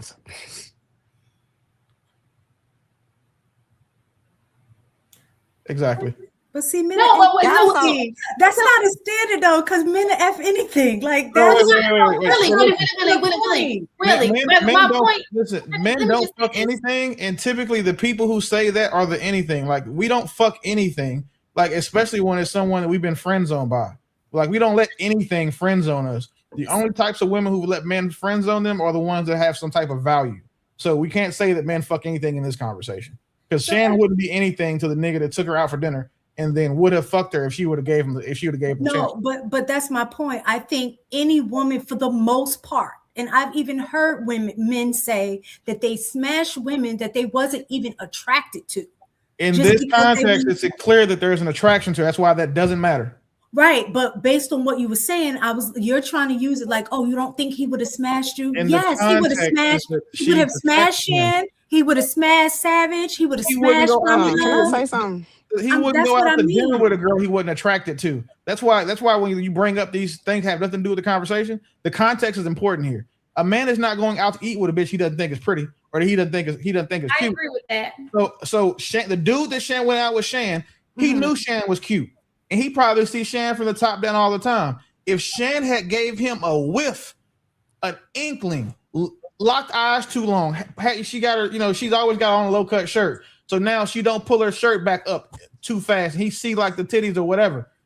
If she would have gave him anything, any type of choosing signal, he would have pulled his dick out on that table if she asked him to. That's the point that I'm trying to make. And like you guys are arguing against it like you don't know it's true. No, I know I'm not arguing against that. I'm saying it's absolutely true because I think that would be the outcome for most men. That's what I'm trying to say. I want to emphasize, Willie. What you're saying, I don't disagree with what you're saying. My only argument was I didn't know that about the situation before a certain time period. Before the internet made me, open to this information, I didn't know. You gotta remember, I grew up in a time where we didn't even have the internet. The only the conversation you had was two people. Like internet, these conversations help you understand the other sex and how they think. Now, obviously, I know that.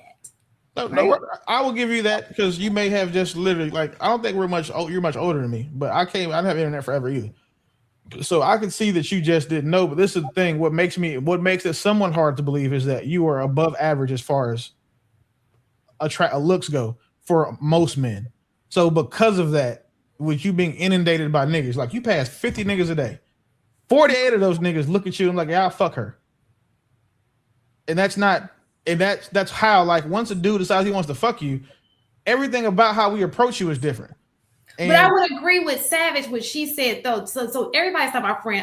In my head, I'm thinking about people who I would consider my friend, right? It's a circle of people who, and that's why I said people in college, because those are the people who I believe are my friends. Like people I went to college with, and later on we're still all kind of cool. We're still kind they'll of fuck you too. known them through the years. They'll fuck you too. Right? They just haven't yet. They're waiting to. The niggas in college will definitely fuck you because they knew you when you was in your prime. So now they are still waiting. And if you give any one of them niggas a whiff of that pussy, they are going to eat it. Trust me. And if you don't believe me, call one of them niggas right now. I believe you.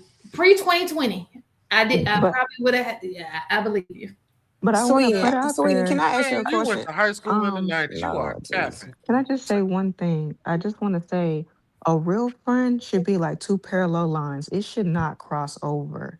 I could spend a decade with my heterosexual best friend, and I'm heterosexual myself. We both have families. Okay. I could spend a lifetime with her. The only thing that's going to grow for her is her saying, you know what? You're more than just my friend. You're my family. You're my sister. And it'd be actually that. I don't gotta worry about her looking at my body or picturing her face between my legs or looking at my booty when I walk away. But if I spend a lifetime with a guy or whatever, and you're supposed to be my friend, I have all these great qualities that would make me a great woman. You don't went through whatever relationship that you don't went through. There's this thing called vulnerability. And then you start growing things that you attach each other to. You have oxytocin, you have chemicals. These things all pull in pheromones. All of these things come in. Women, we can't smell it when our kitty is wet, but he can. You know, Girl, there's you think so your many. home girl ain't gonna fuck you? Good. The women be the I worst one just, to I, do. I just, I Now wait a just, minute, mommy. I Man, just said, you can't trust the women. You can't trust the women. They be wanting to I'm eat you out, just, getting I dressed in front just, of you. They want you to. I Hey, just Willie, I got a said, jacked up story for you too, man. Y'all I act just like Hold on, said, women. hold Y'all on, act y'all. like Let most her, let women her are finish. Y'all. Let two-thirds her gay finish. anyway. Hold on, let I her finish. just said my heterosexual friend. I put a lot of emphasis on that. Okay, I don't think they'd be meaning I'm considered for still sure. gay though. I'm certain of it. I'm certain of it. um, that this wouldn't be a thing. I'm just saying, and when it comes to me as a woman, I would rather mitigate risk. And I don't see no brother. I mean, if we're going to talk about discernment and having awareness, then you need to ask yourself the necessary questions of why does he want to be around me? What am I doing that's so special? Well, how am I showing up for him? How is this even equal? You need to start asking that, and then that'll give you a better idea of why he's sitting up under you and why he got so much time to sit up under you. Like, where is your woman? Shouldn't you be working on your health and your money? Where is your legacy? Where is your priorities? Why you got so much time to run behind me? What do you want? You're a man. You know, I mean, these are just the conversations I've had with my dad, and it's a valid thing to ask yourself. Because being pretty and Friendship. being cool ain't enough. I never heard nobody say, "Oh, your personality is just not." You want something. I'm taking your Friendship. time from you. Like Friendship. They want friendship, friendship. really. They want friendship. So you just Yeah. this incredible woman. You have all the qualities of a good woman, and you just want my I'm friendship. a That's so Hold on. insulting. I'm a It's so insulting. person. I'm a person and a good friend. Like, what the fuck? Why does genitalia have to come into the conversation when we are talking about friendship?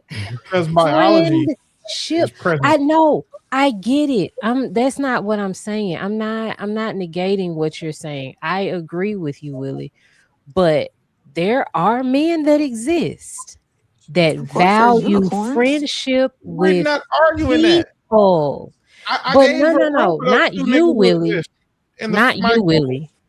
That's oh, not what I'm talking about. I'm I talking gave you about an what example. she is saying Pheromones, because oxytocin, they the want love. something. Oxytocin is literally the love hormone.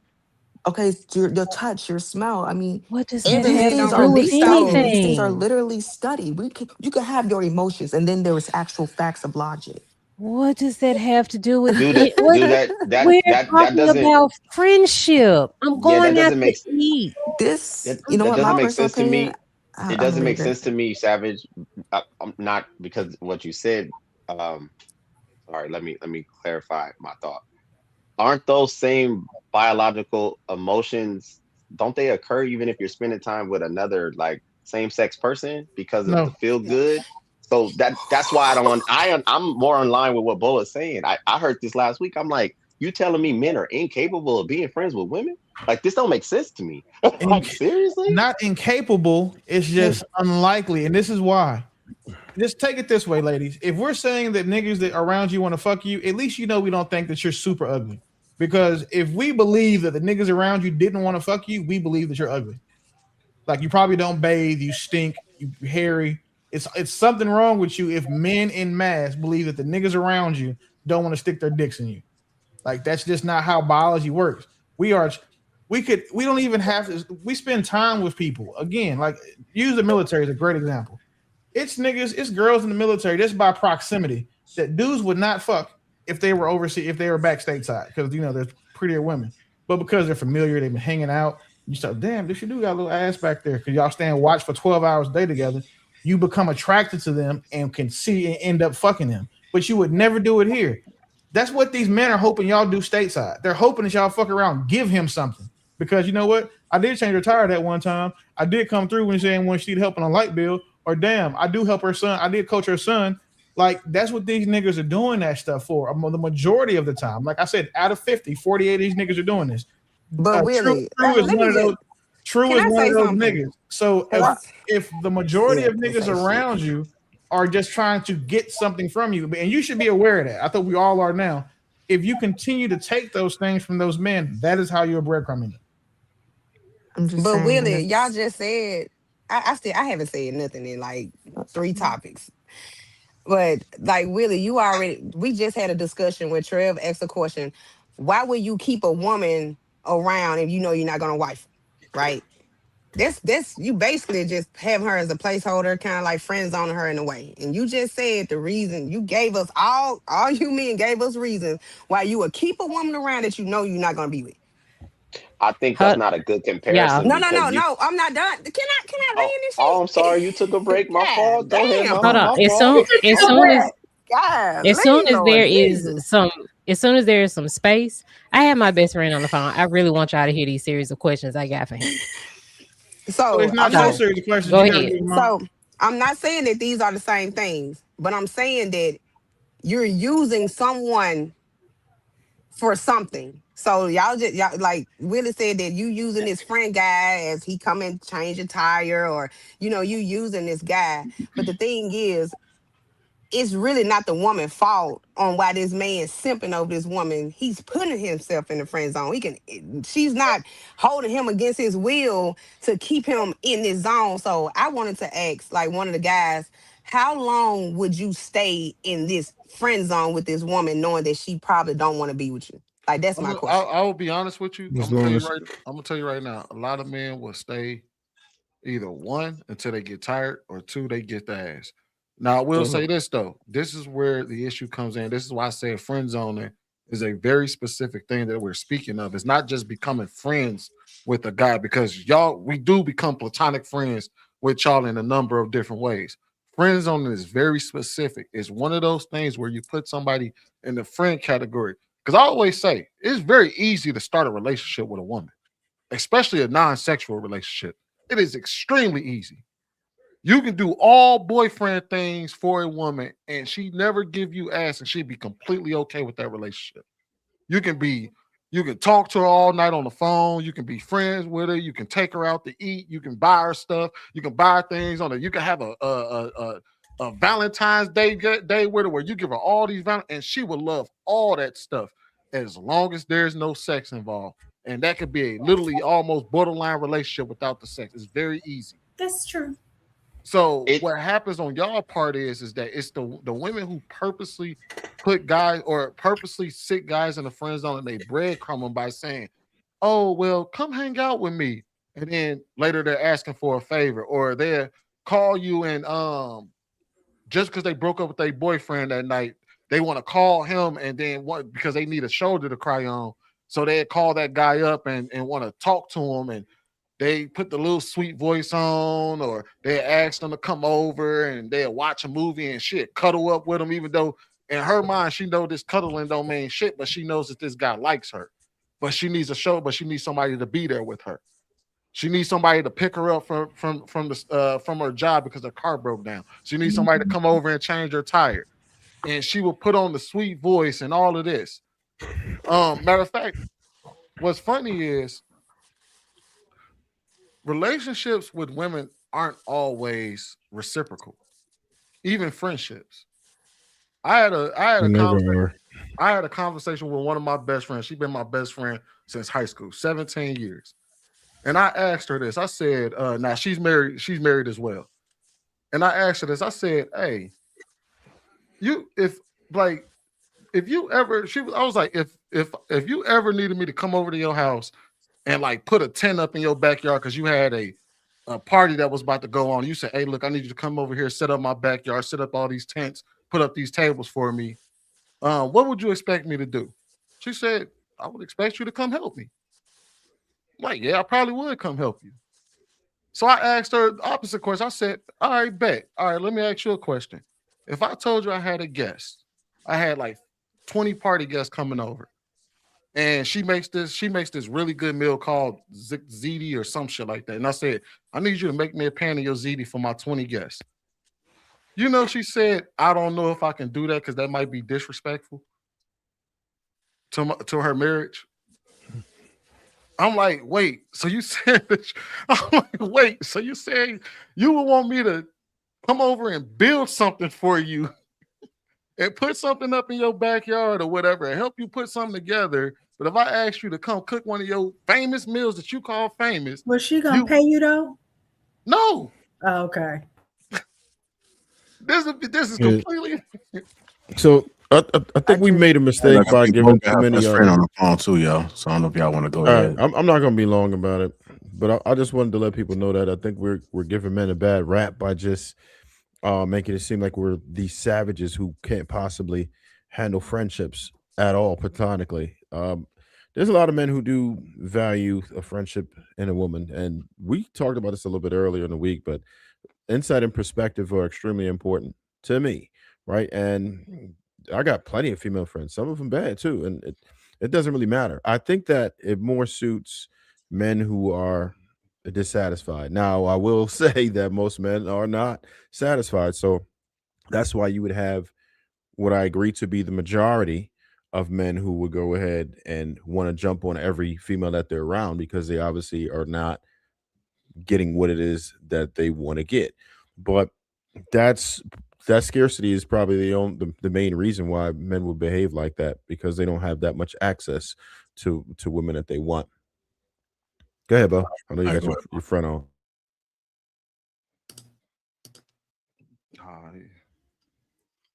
Okay. Now, my point is not to prove to you guys that he does not want to have sex with me. He's not going to say it if I ask him, of course. But my point is to prove to you the value of friendships between a man and a woman and that it can actually happen because people have value in general. So I am going to ask him a couple of questions. Okay. I'm not going to call your name, but what is it? Okay. Describe who I am to you, what my position is in your life as a friend. A very, very loyal, close friend, thicker than blood level type sister, and the godmother to my children since day one.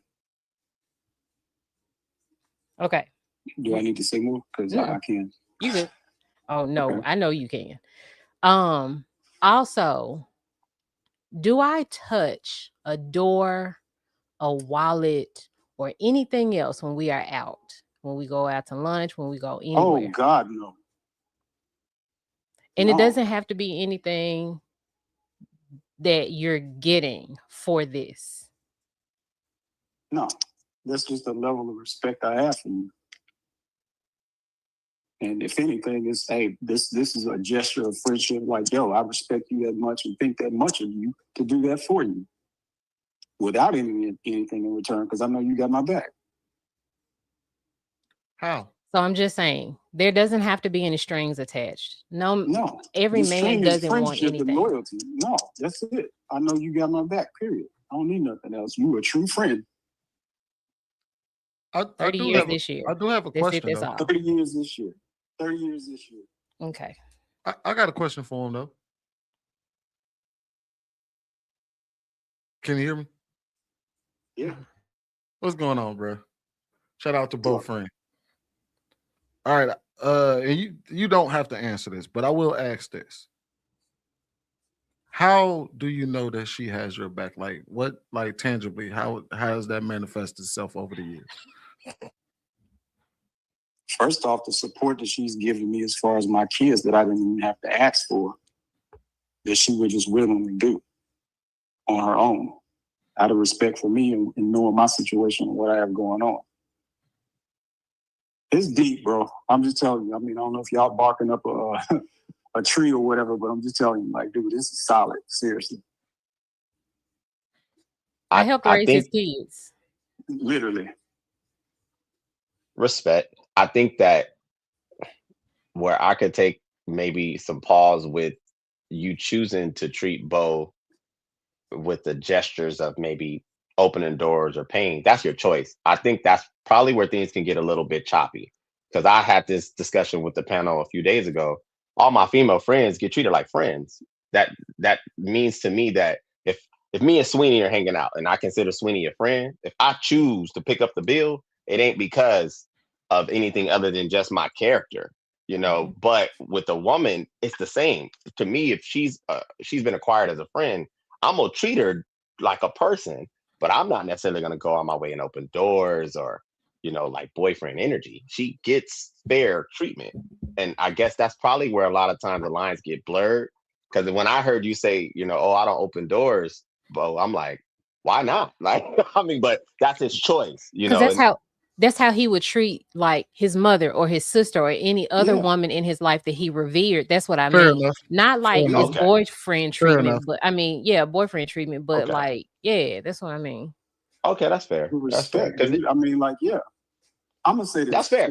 I'm pretty sure there are people that you have in your life that you want to keep around. So you're gonna treat them with respect. But there's nothing else beyond this. Like, I like your company. I want to make sure when you are around me, I want to make sure you're comfortable. You know what I'm saying? Yeah. No, I don't want to make sure I get you. I get you. I ain't gonna lie to you. I love my homegirl, but shit, you know, I ain't paying for your meals. I feel you. I'm not. Every now and then I may, but I might pick up the tab every too, now like, and then, yeah. but like you got, hey, I ain't paying for your meals all the time. Like it didn't that. I'll put a 10 up for you though. I'll come give some physical labor. But shit, I want that baked ziti too, man. Like you tripping. But that's what I was saying. Like I see it every day because I like in the back chat. I put like my husband. He has two, and he calls them their best friends. One of them he called his sister because she been around since he was like 14. You know what I'm saying? And he literally like they're literally close, and it's no sexual tension, no nothing at all. And the same thing that Bo was saying, like he'll call her, she'll call him, she'll ask him for advice about her man, and you know, things like that. Like we get together on holidays, like we know each other's kids, like they come over, they've spent a night. Like I guess it's kind of like what Trev is saying when y'all are making it sound like men cannot have platonic relationships. And I'm gonna say even if it's an attractive woman, like people can have friends and say, oh, notice that they're attractive, but value the friendship more than the physical aspect of, oh, we can smash, right? So I think maybe I'm thinking, according to y'all, more highly of men than I should, based on the way y'all are describing that men can't be in platonic relationships, even if they're attracted to somebody. I didn't agree with that, and neither true. That's why. No, I don't mean y'all. That's why I specifically said what you said. That's why I delineated the difference between friend zoning and just being friends, because there's a total difference between somebody being friend zoned and then y'all just becoming platonic friends. Yeah, I did read that. Yeah. I did. Friend zone is actually nefarious. Yeah, friend zone is when somebody has unrequited love, like they want to be with the person, but the other person just don't want them. And they use it. Can I say something? Yeah, go ahead, Savage. This is just my personal opinion, but I don't feel like it's appropriate in your friendship that you would have with a gentleman to be discussing your relationship. I don't think it's okay to outsource your man with another man and think that your friend knows best than the man that you should be working on your communication with. If there's some difficulties or some stuff going on within your relationship, then this is the part where y'all come together and you wait for it to make sense. There should be no reason why another man is making sense of your relationship when the person that you should be talking to is your man. Hence the whole thing of, that's not what I said. You're not understanding me. You're twisting my words. It's just a strong communication mishap. And it's going to get even worse when you think that his input is more important than the input of the man that's over there holding you down and sitting next to your rear end every night and showing up for you and providing for you. Since when is his opinion more important than the person that's been there the whole entire time? That's the part where it's like, that's a cutoff. That's Would you go disrespectful. to your It's dad inappropriate. for advice about That's your different. That's relationship? my family. This is not some man that could just come in and take me away from this person potentially. When you start outsourcing your man with another man, at this point, you are now entertaining his possible op, because the more you open up, the more vulnerable you are, the more that you speak, the more accessible you are. Once you grant that access, access, that means that you have opened up doors for possibilities. There ain't no possibility with my father. There ain't no possibility with my brother, but there is a possibility with this brother,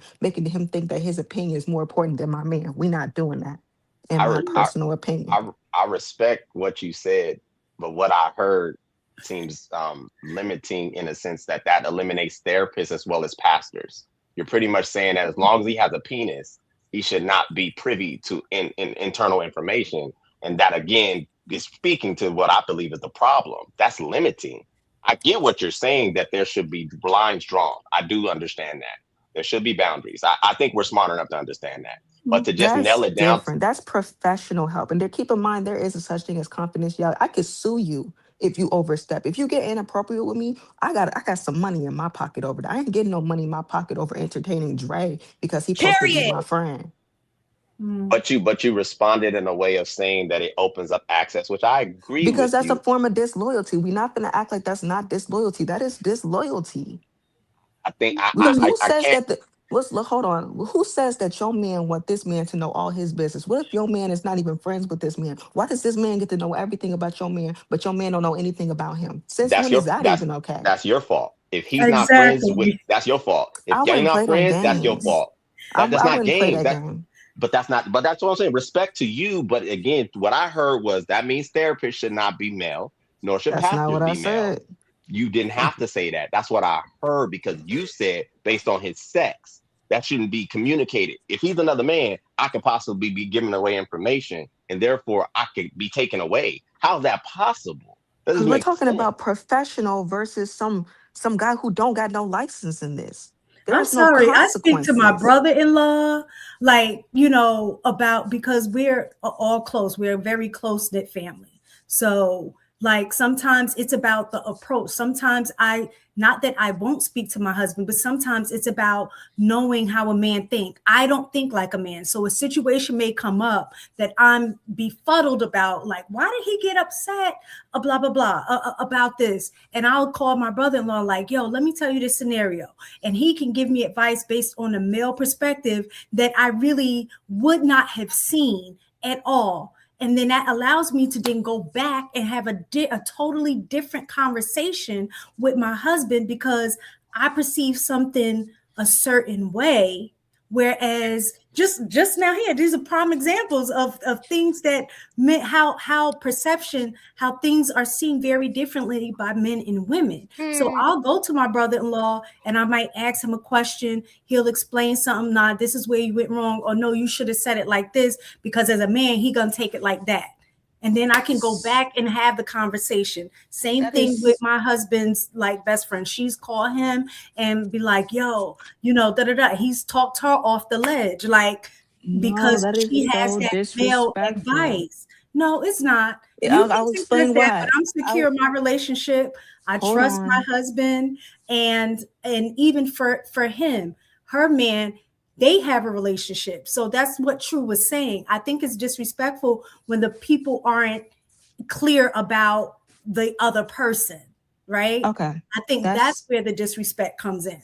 I think, in my personal opinion, and this is not a fact, but the way I see it, to say, "Oh, I don't understand a man," or "I don't understand what he said," the way I feel like when I hear that, I hear, then this is the perfect opportunity for you to listen. This is the perfect opportunity for you to ask questions. It's the perfect opportunity for you to be like, "What did you mean by this?" Or, "When you said this, I took it like this." Or, "When this is going," this is the perfect opportunity to give your man a chance to learn how to communicate with you and level with you. Okay. But if you go to somebody else, then you're not fixing anything. If you want to understand him, talk to him. That's a part of getting to know him, and let those things stick. You're not But going to your have those dad, things stick. but when I It's got different with married, family. no, I'm saying, but when I got married, it was things that my daddy would tell me, look, baby, I can't help you with this. I can't. It's like sometimes your dad, your family should not be in like a marriage all the time. Like, it were things that my dad was like, you know what? I'd rather for both of you guys to get professional help, because sometimes family can mess up a marriage. I don't disagree with that. I personally feel like what happens in this house, stay in this house. And I have some loyalty And to not you. your So dad because house.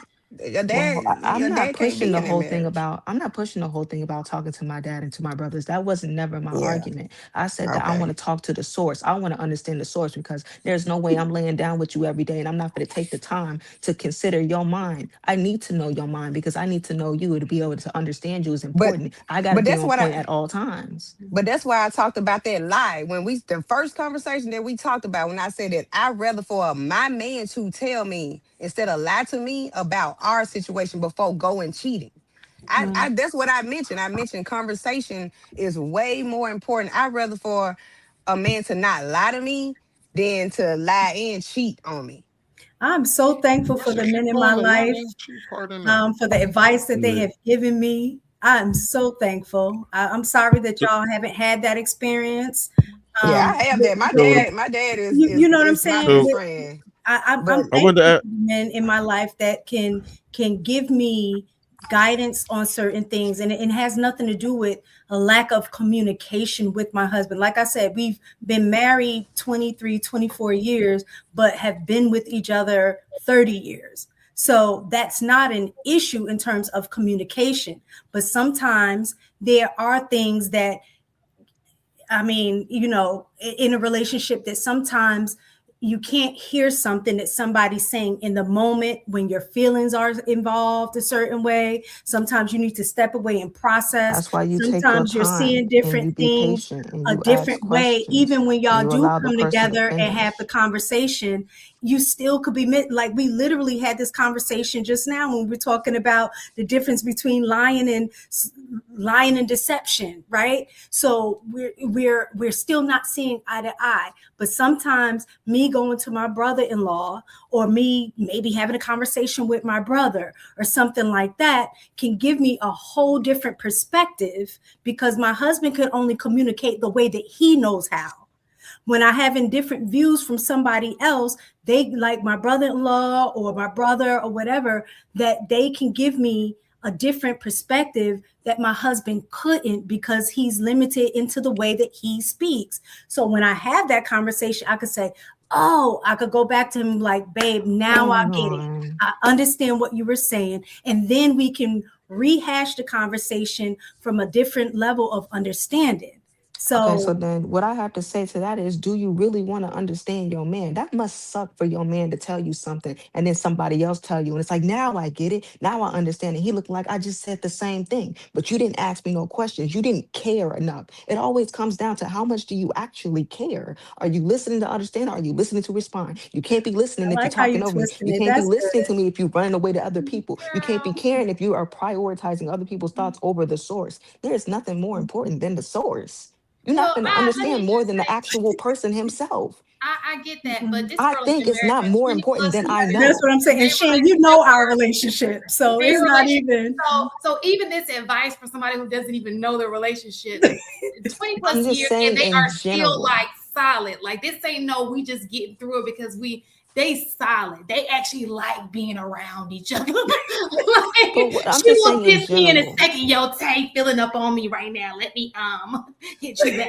Like That's not what I'm saying to her no, personal life. no. I'm So saying in what we're saying general. is right. In You're general. going to other people's I think versus when you can go to the I know.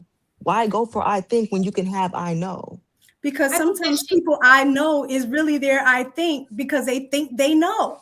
This That is the happens perfect all opportunity the to ask time. questions to Just find the like this is when right you now, guys you work think together. you know my Where is the situation, sportsmanship? but Where you is the don't. You're teamwork? giving me Where advice is the that doesn't sportsmanship? apply. Where is the teamwork? 20 When you years. guys come But to You're listen, get, communications listen. together. let me just say this because somebody in the things that I'm capping, and let me just tell you, she dissed me yesterday for this is new on my mind.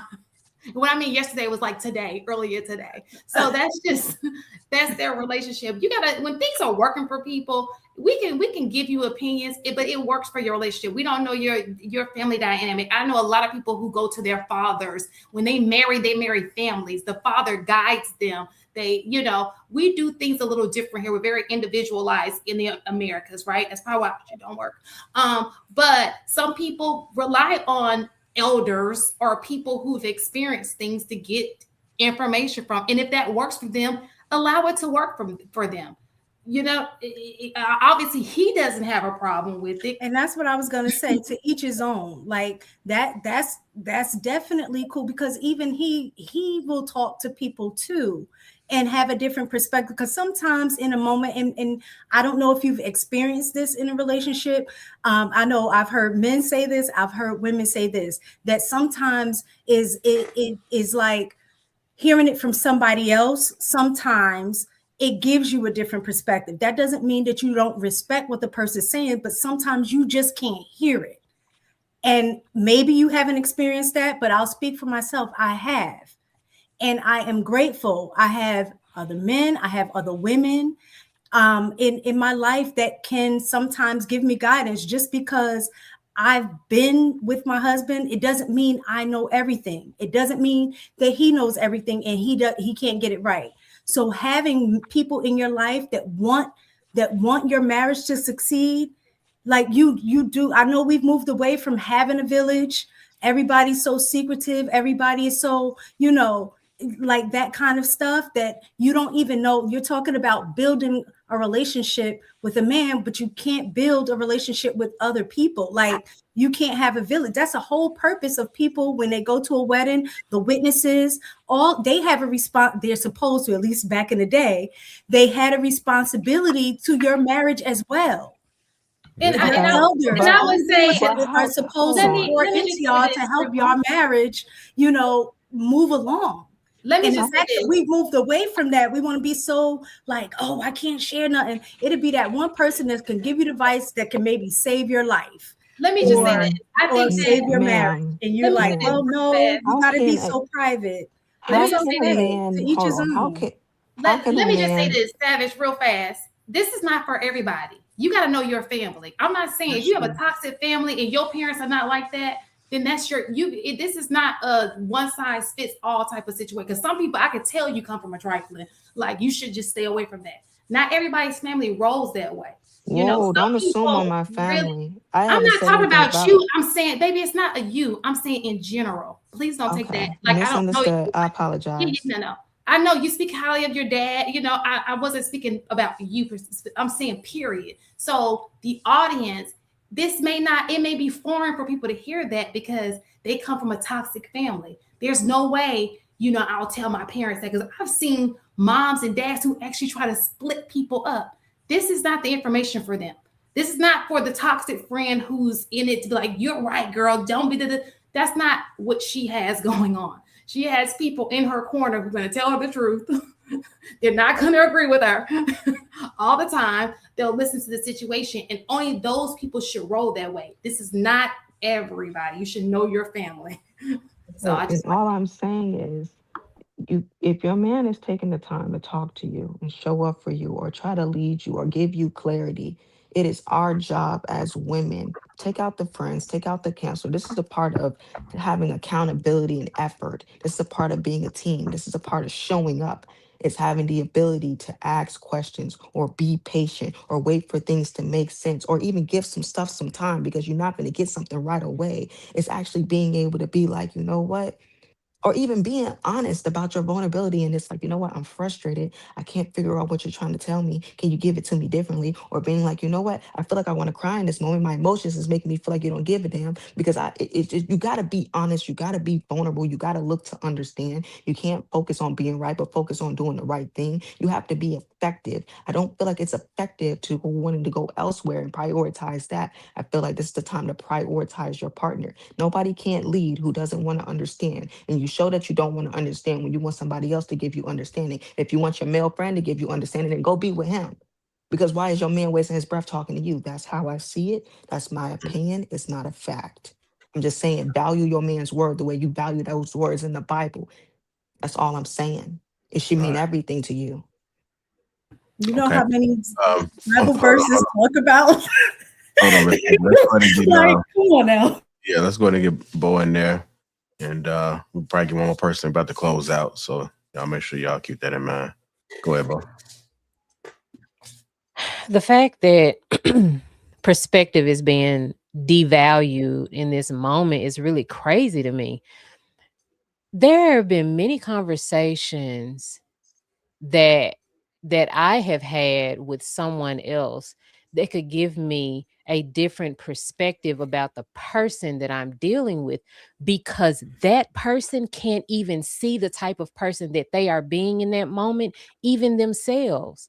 Like I have those moments. Like Sweeney's called me out on a couple of things. Like, you do know you do that too, because sometimes they can't even see it. And it takes another person to give you more perspective on that person from the outside, someone who experiences that person. The experience of that person from another vantage point matters, and it helps you deal with it, because that person can't always tell you who they are all the time, but other people who experience them can tell you something else about them that even they may not know, that will help you understand them. Like, you act like she's like, you ain't talking about shit. Let me go see about you from this person. No, like, that's not what's happening. People have outside perspectives. People are actually a mirror to you. They can show you who you are, and they can also tell your spouse who you are from a different vantage point. You're devaluing perspectives. Like, these are Not at people all. who have valuable information so that her marriage can work, or anybody's relationship can work. That's why you have a village. That is why you seek outside counsel, and you only do that with people who can be trusted. But absolutely, that perspective absolutely matters, and it doesn't mean she don't give a shit about her husband, or respect what he has to say about himself. Like, that is, but Okay, whatever. cool. Could I All get the right. answer? I So want to answer that. Just 2 seconds. I promise it won't take long. Don't nobody know you better than your partner. This is the person that's laying next to you every night, watching your behaviors every day, seeing the secrets and things that your friends and your family don't get to see about you. That's how I feel about that. And if you want to use your discernment, you pick this person, you trust this person, you feel like this person knows me inside out. All of a sudden, when it's time to tell you about yourself, you don't trust him. Obviously, this is the perfect time to listen and ask, well, what made you think this about me? What makes you say that I did this? What habits am I exhibiting that made you point this out? Why do you feel like you want to get defensive and deflect? It's so funny how you want to trust the man with everything else, but when it's time to tell you about yourself, little miss, well, it's a mirror. Ain't nobody gonna mirror and understand you more than your partner, your man, your husband, or whatever he's supposed to be with you, who's spending every single day with you in your Cool out on that vulnerable little miss. times. Cool out on that little miss. We cool, but cool I out on that little apologize. miss. I do get a little passionate, but my whole thing is if you pick them and you trust them and he been showing up for you consistently, all of a sudden when it's time for him to be honest about the things that he's experiencing from you and seeing you actually do, then why not trust that he's telling the truth? Or why not ask some questions for understanding? I'm just saying it shows how much you care. all right, I just want to chime in real quick over here. So I would put it in this perspective like this. It's almost like problem solving, right? Now, you ever seen somebody trying to put something together or run into something or working on a car or anything, and then them together, they're really trying to work it out. They have teamwork in mind and everything, but then it's just somebody who comes in, a fresh set of eyes, and they're like, "Oh, just do that," and it works. Sometimes it works. Now, there's a lot of things that have to be in line for this to be a thing. You have to know that they have good intentions. They have to be somebody who you um, are very close to. It has to be somebody who's going to be respectful. It has to be somebody who has good intentions in mind. That's extremely important. But if all of those things are well, and they may have more experience than you, then they might be able to get you through a situation that you are not yet so familiar with.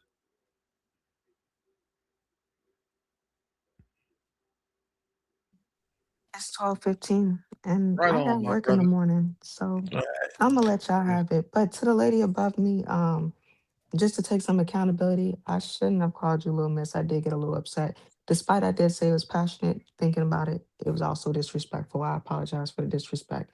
I could take accountability. With that being said, I enjoy being on y'all panel, but I am gonna go to bed. I appreciate you, Sal. We about to close out, but I appreciate you and thank you for dropping Cool. through. You niggas get on my goddamn nerves. Master Stevens $5. Although she might be learning Moby line, you shouldn't throw stone if you live in a glass house. Master $5. Shan't be acting like the most smart teacher in my life. This got to be a Chat GPT ad act. Maybe you GPT ad. And you just indirectly said that Kitty equals to money.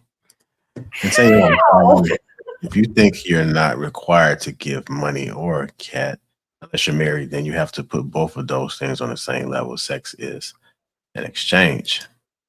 You can make $5. Men have to be upfront about their intentions when they approach women, but women are also tricky, pretending that they don't know why men are there.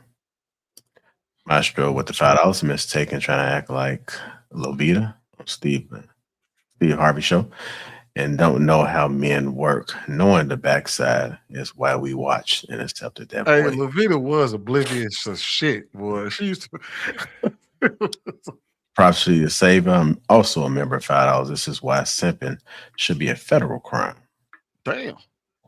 Not sure the $5. If men will F anything, women will F up everything. Hey, that was a bar. I remember that one. Yeah.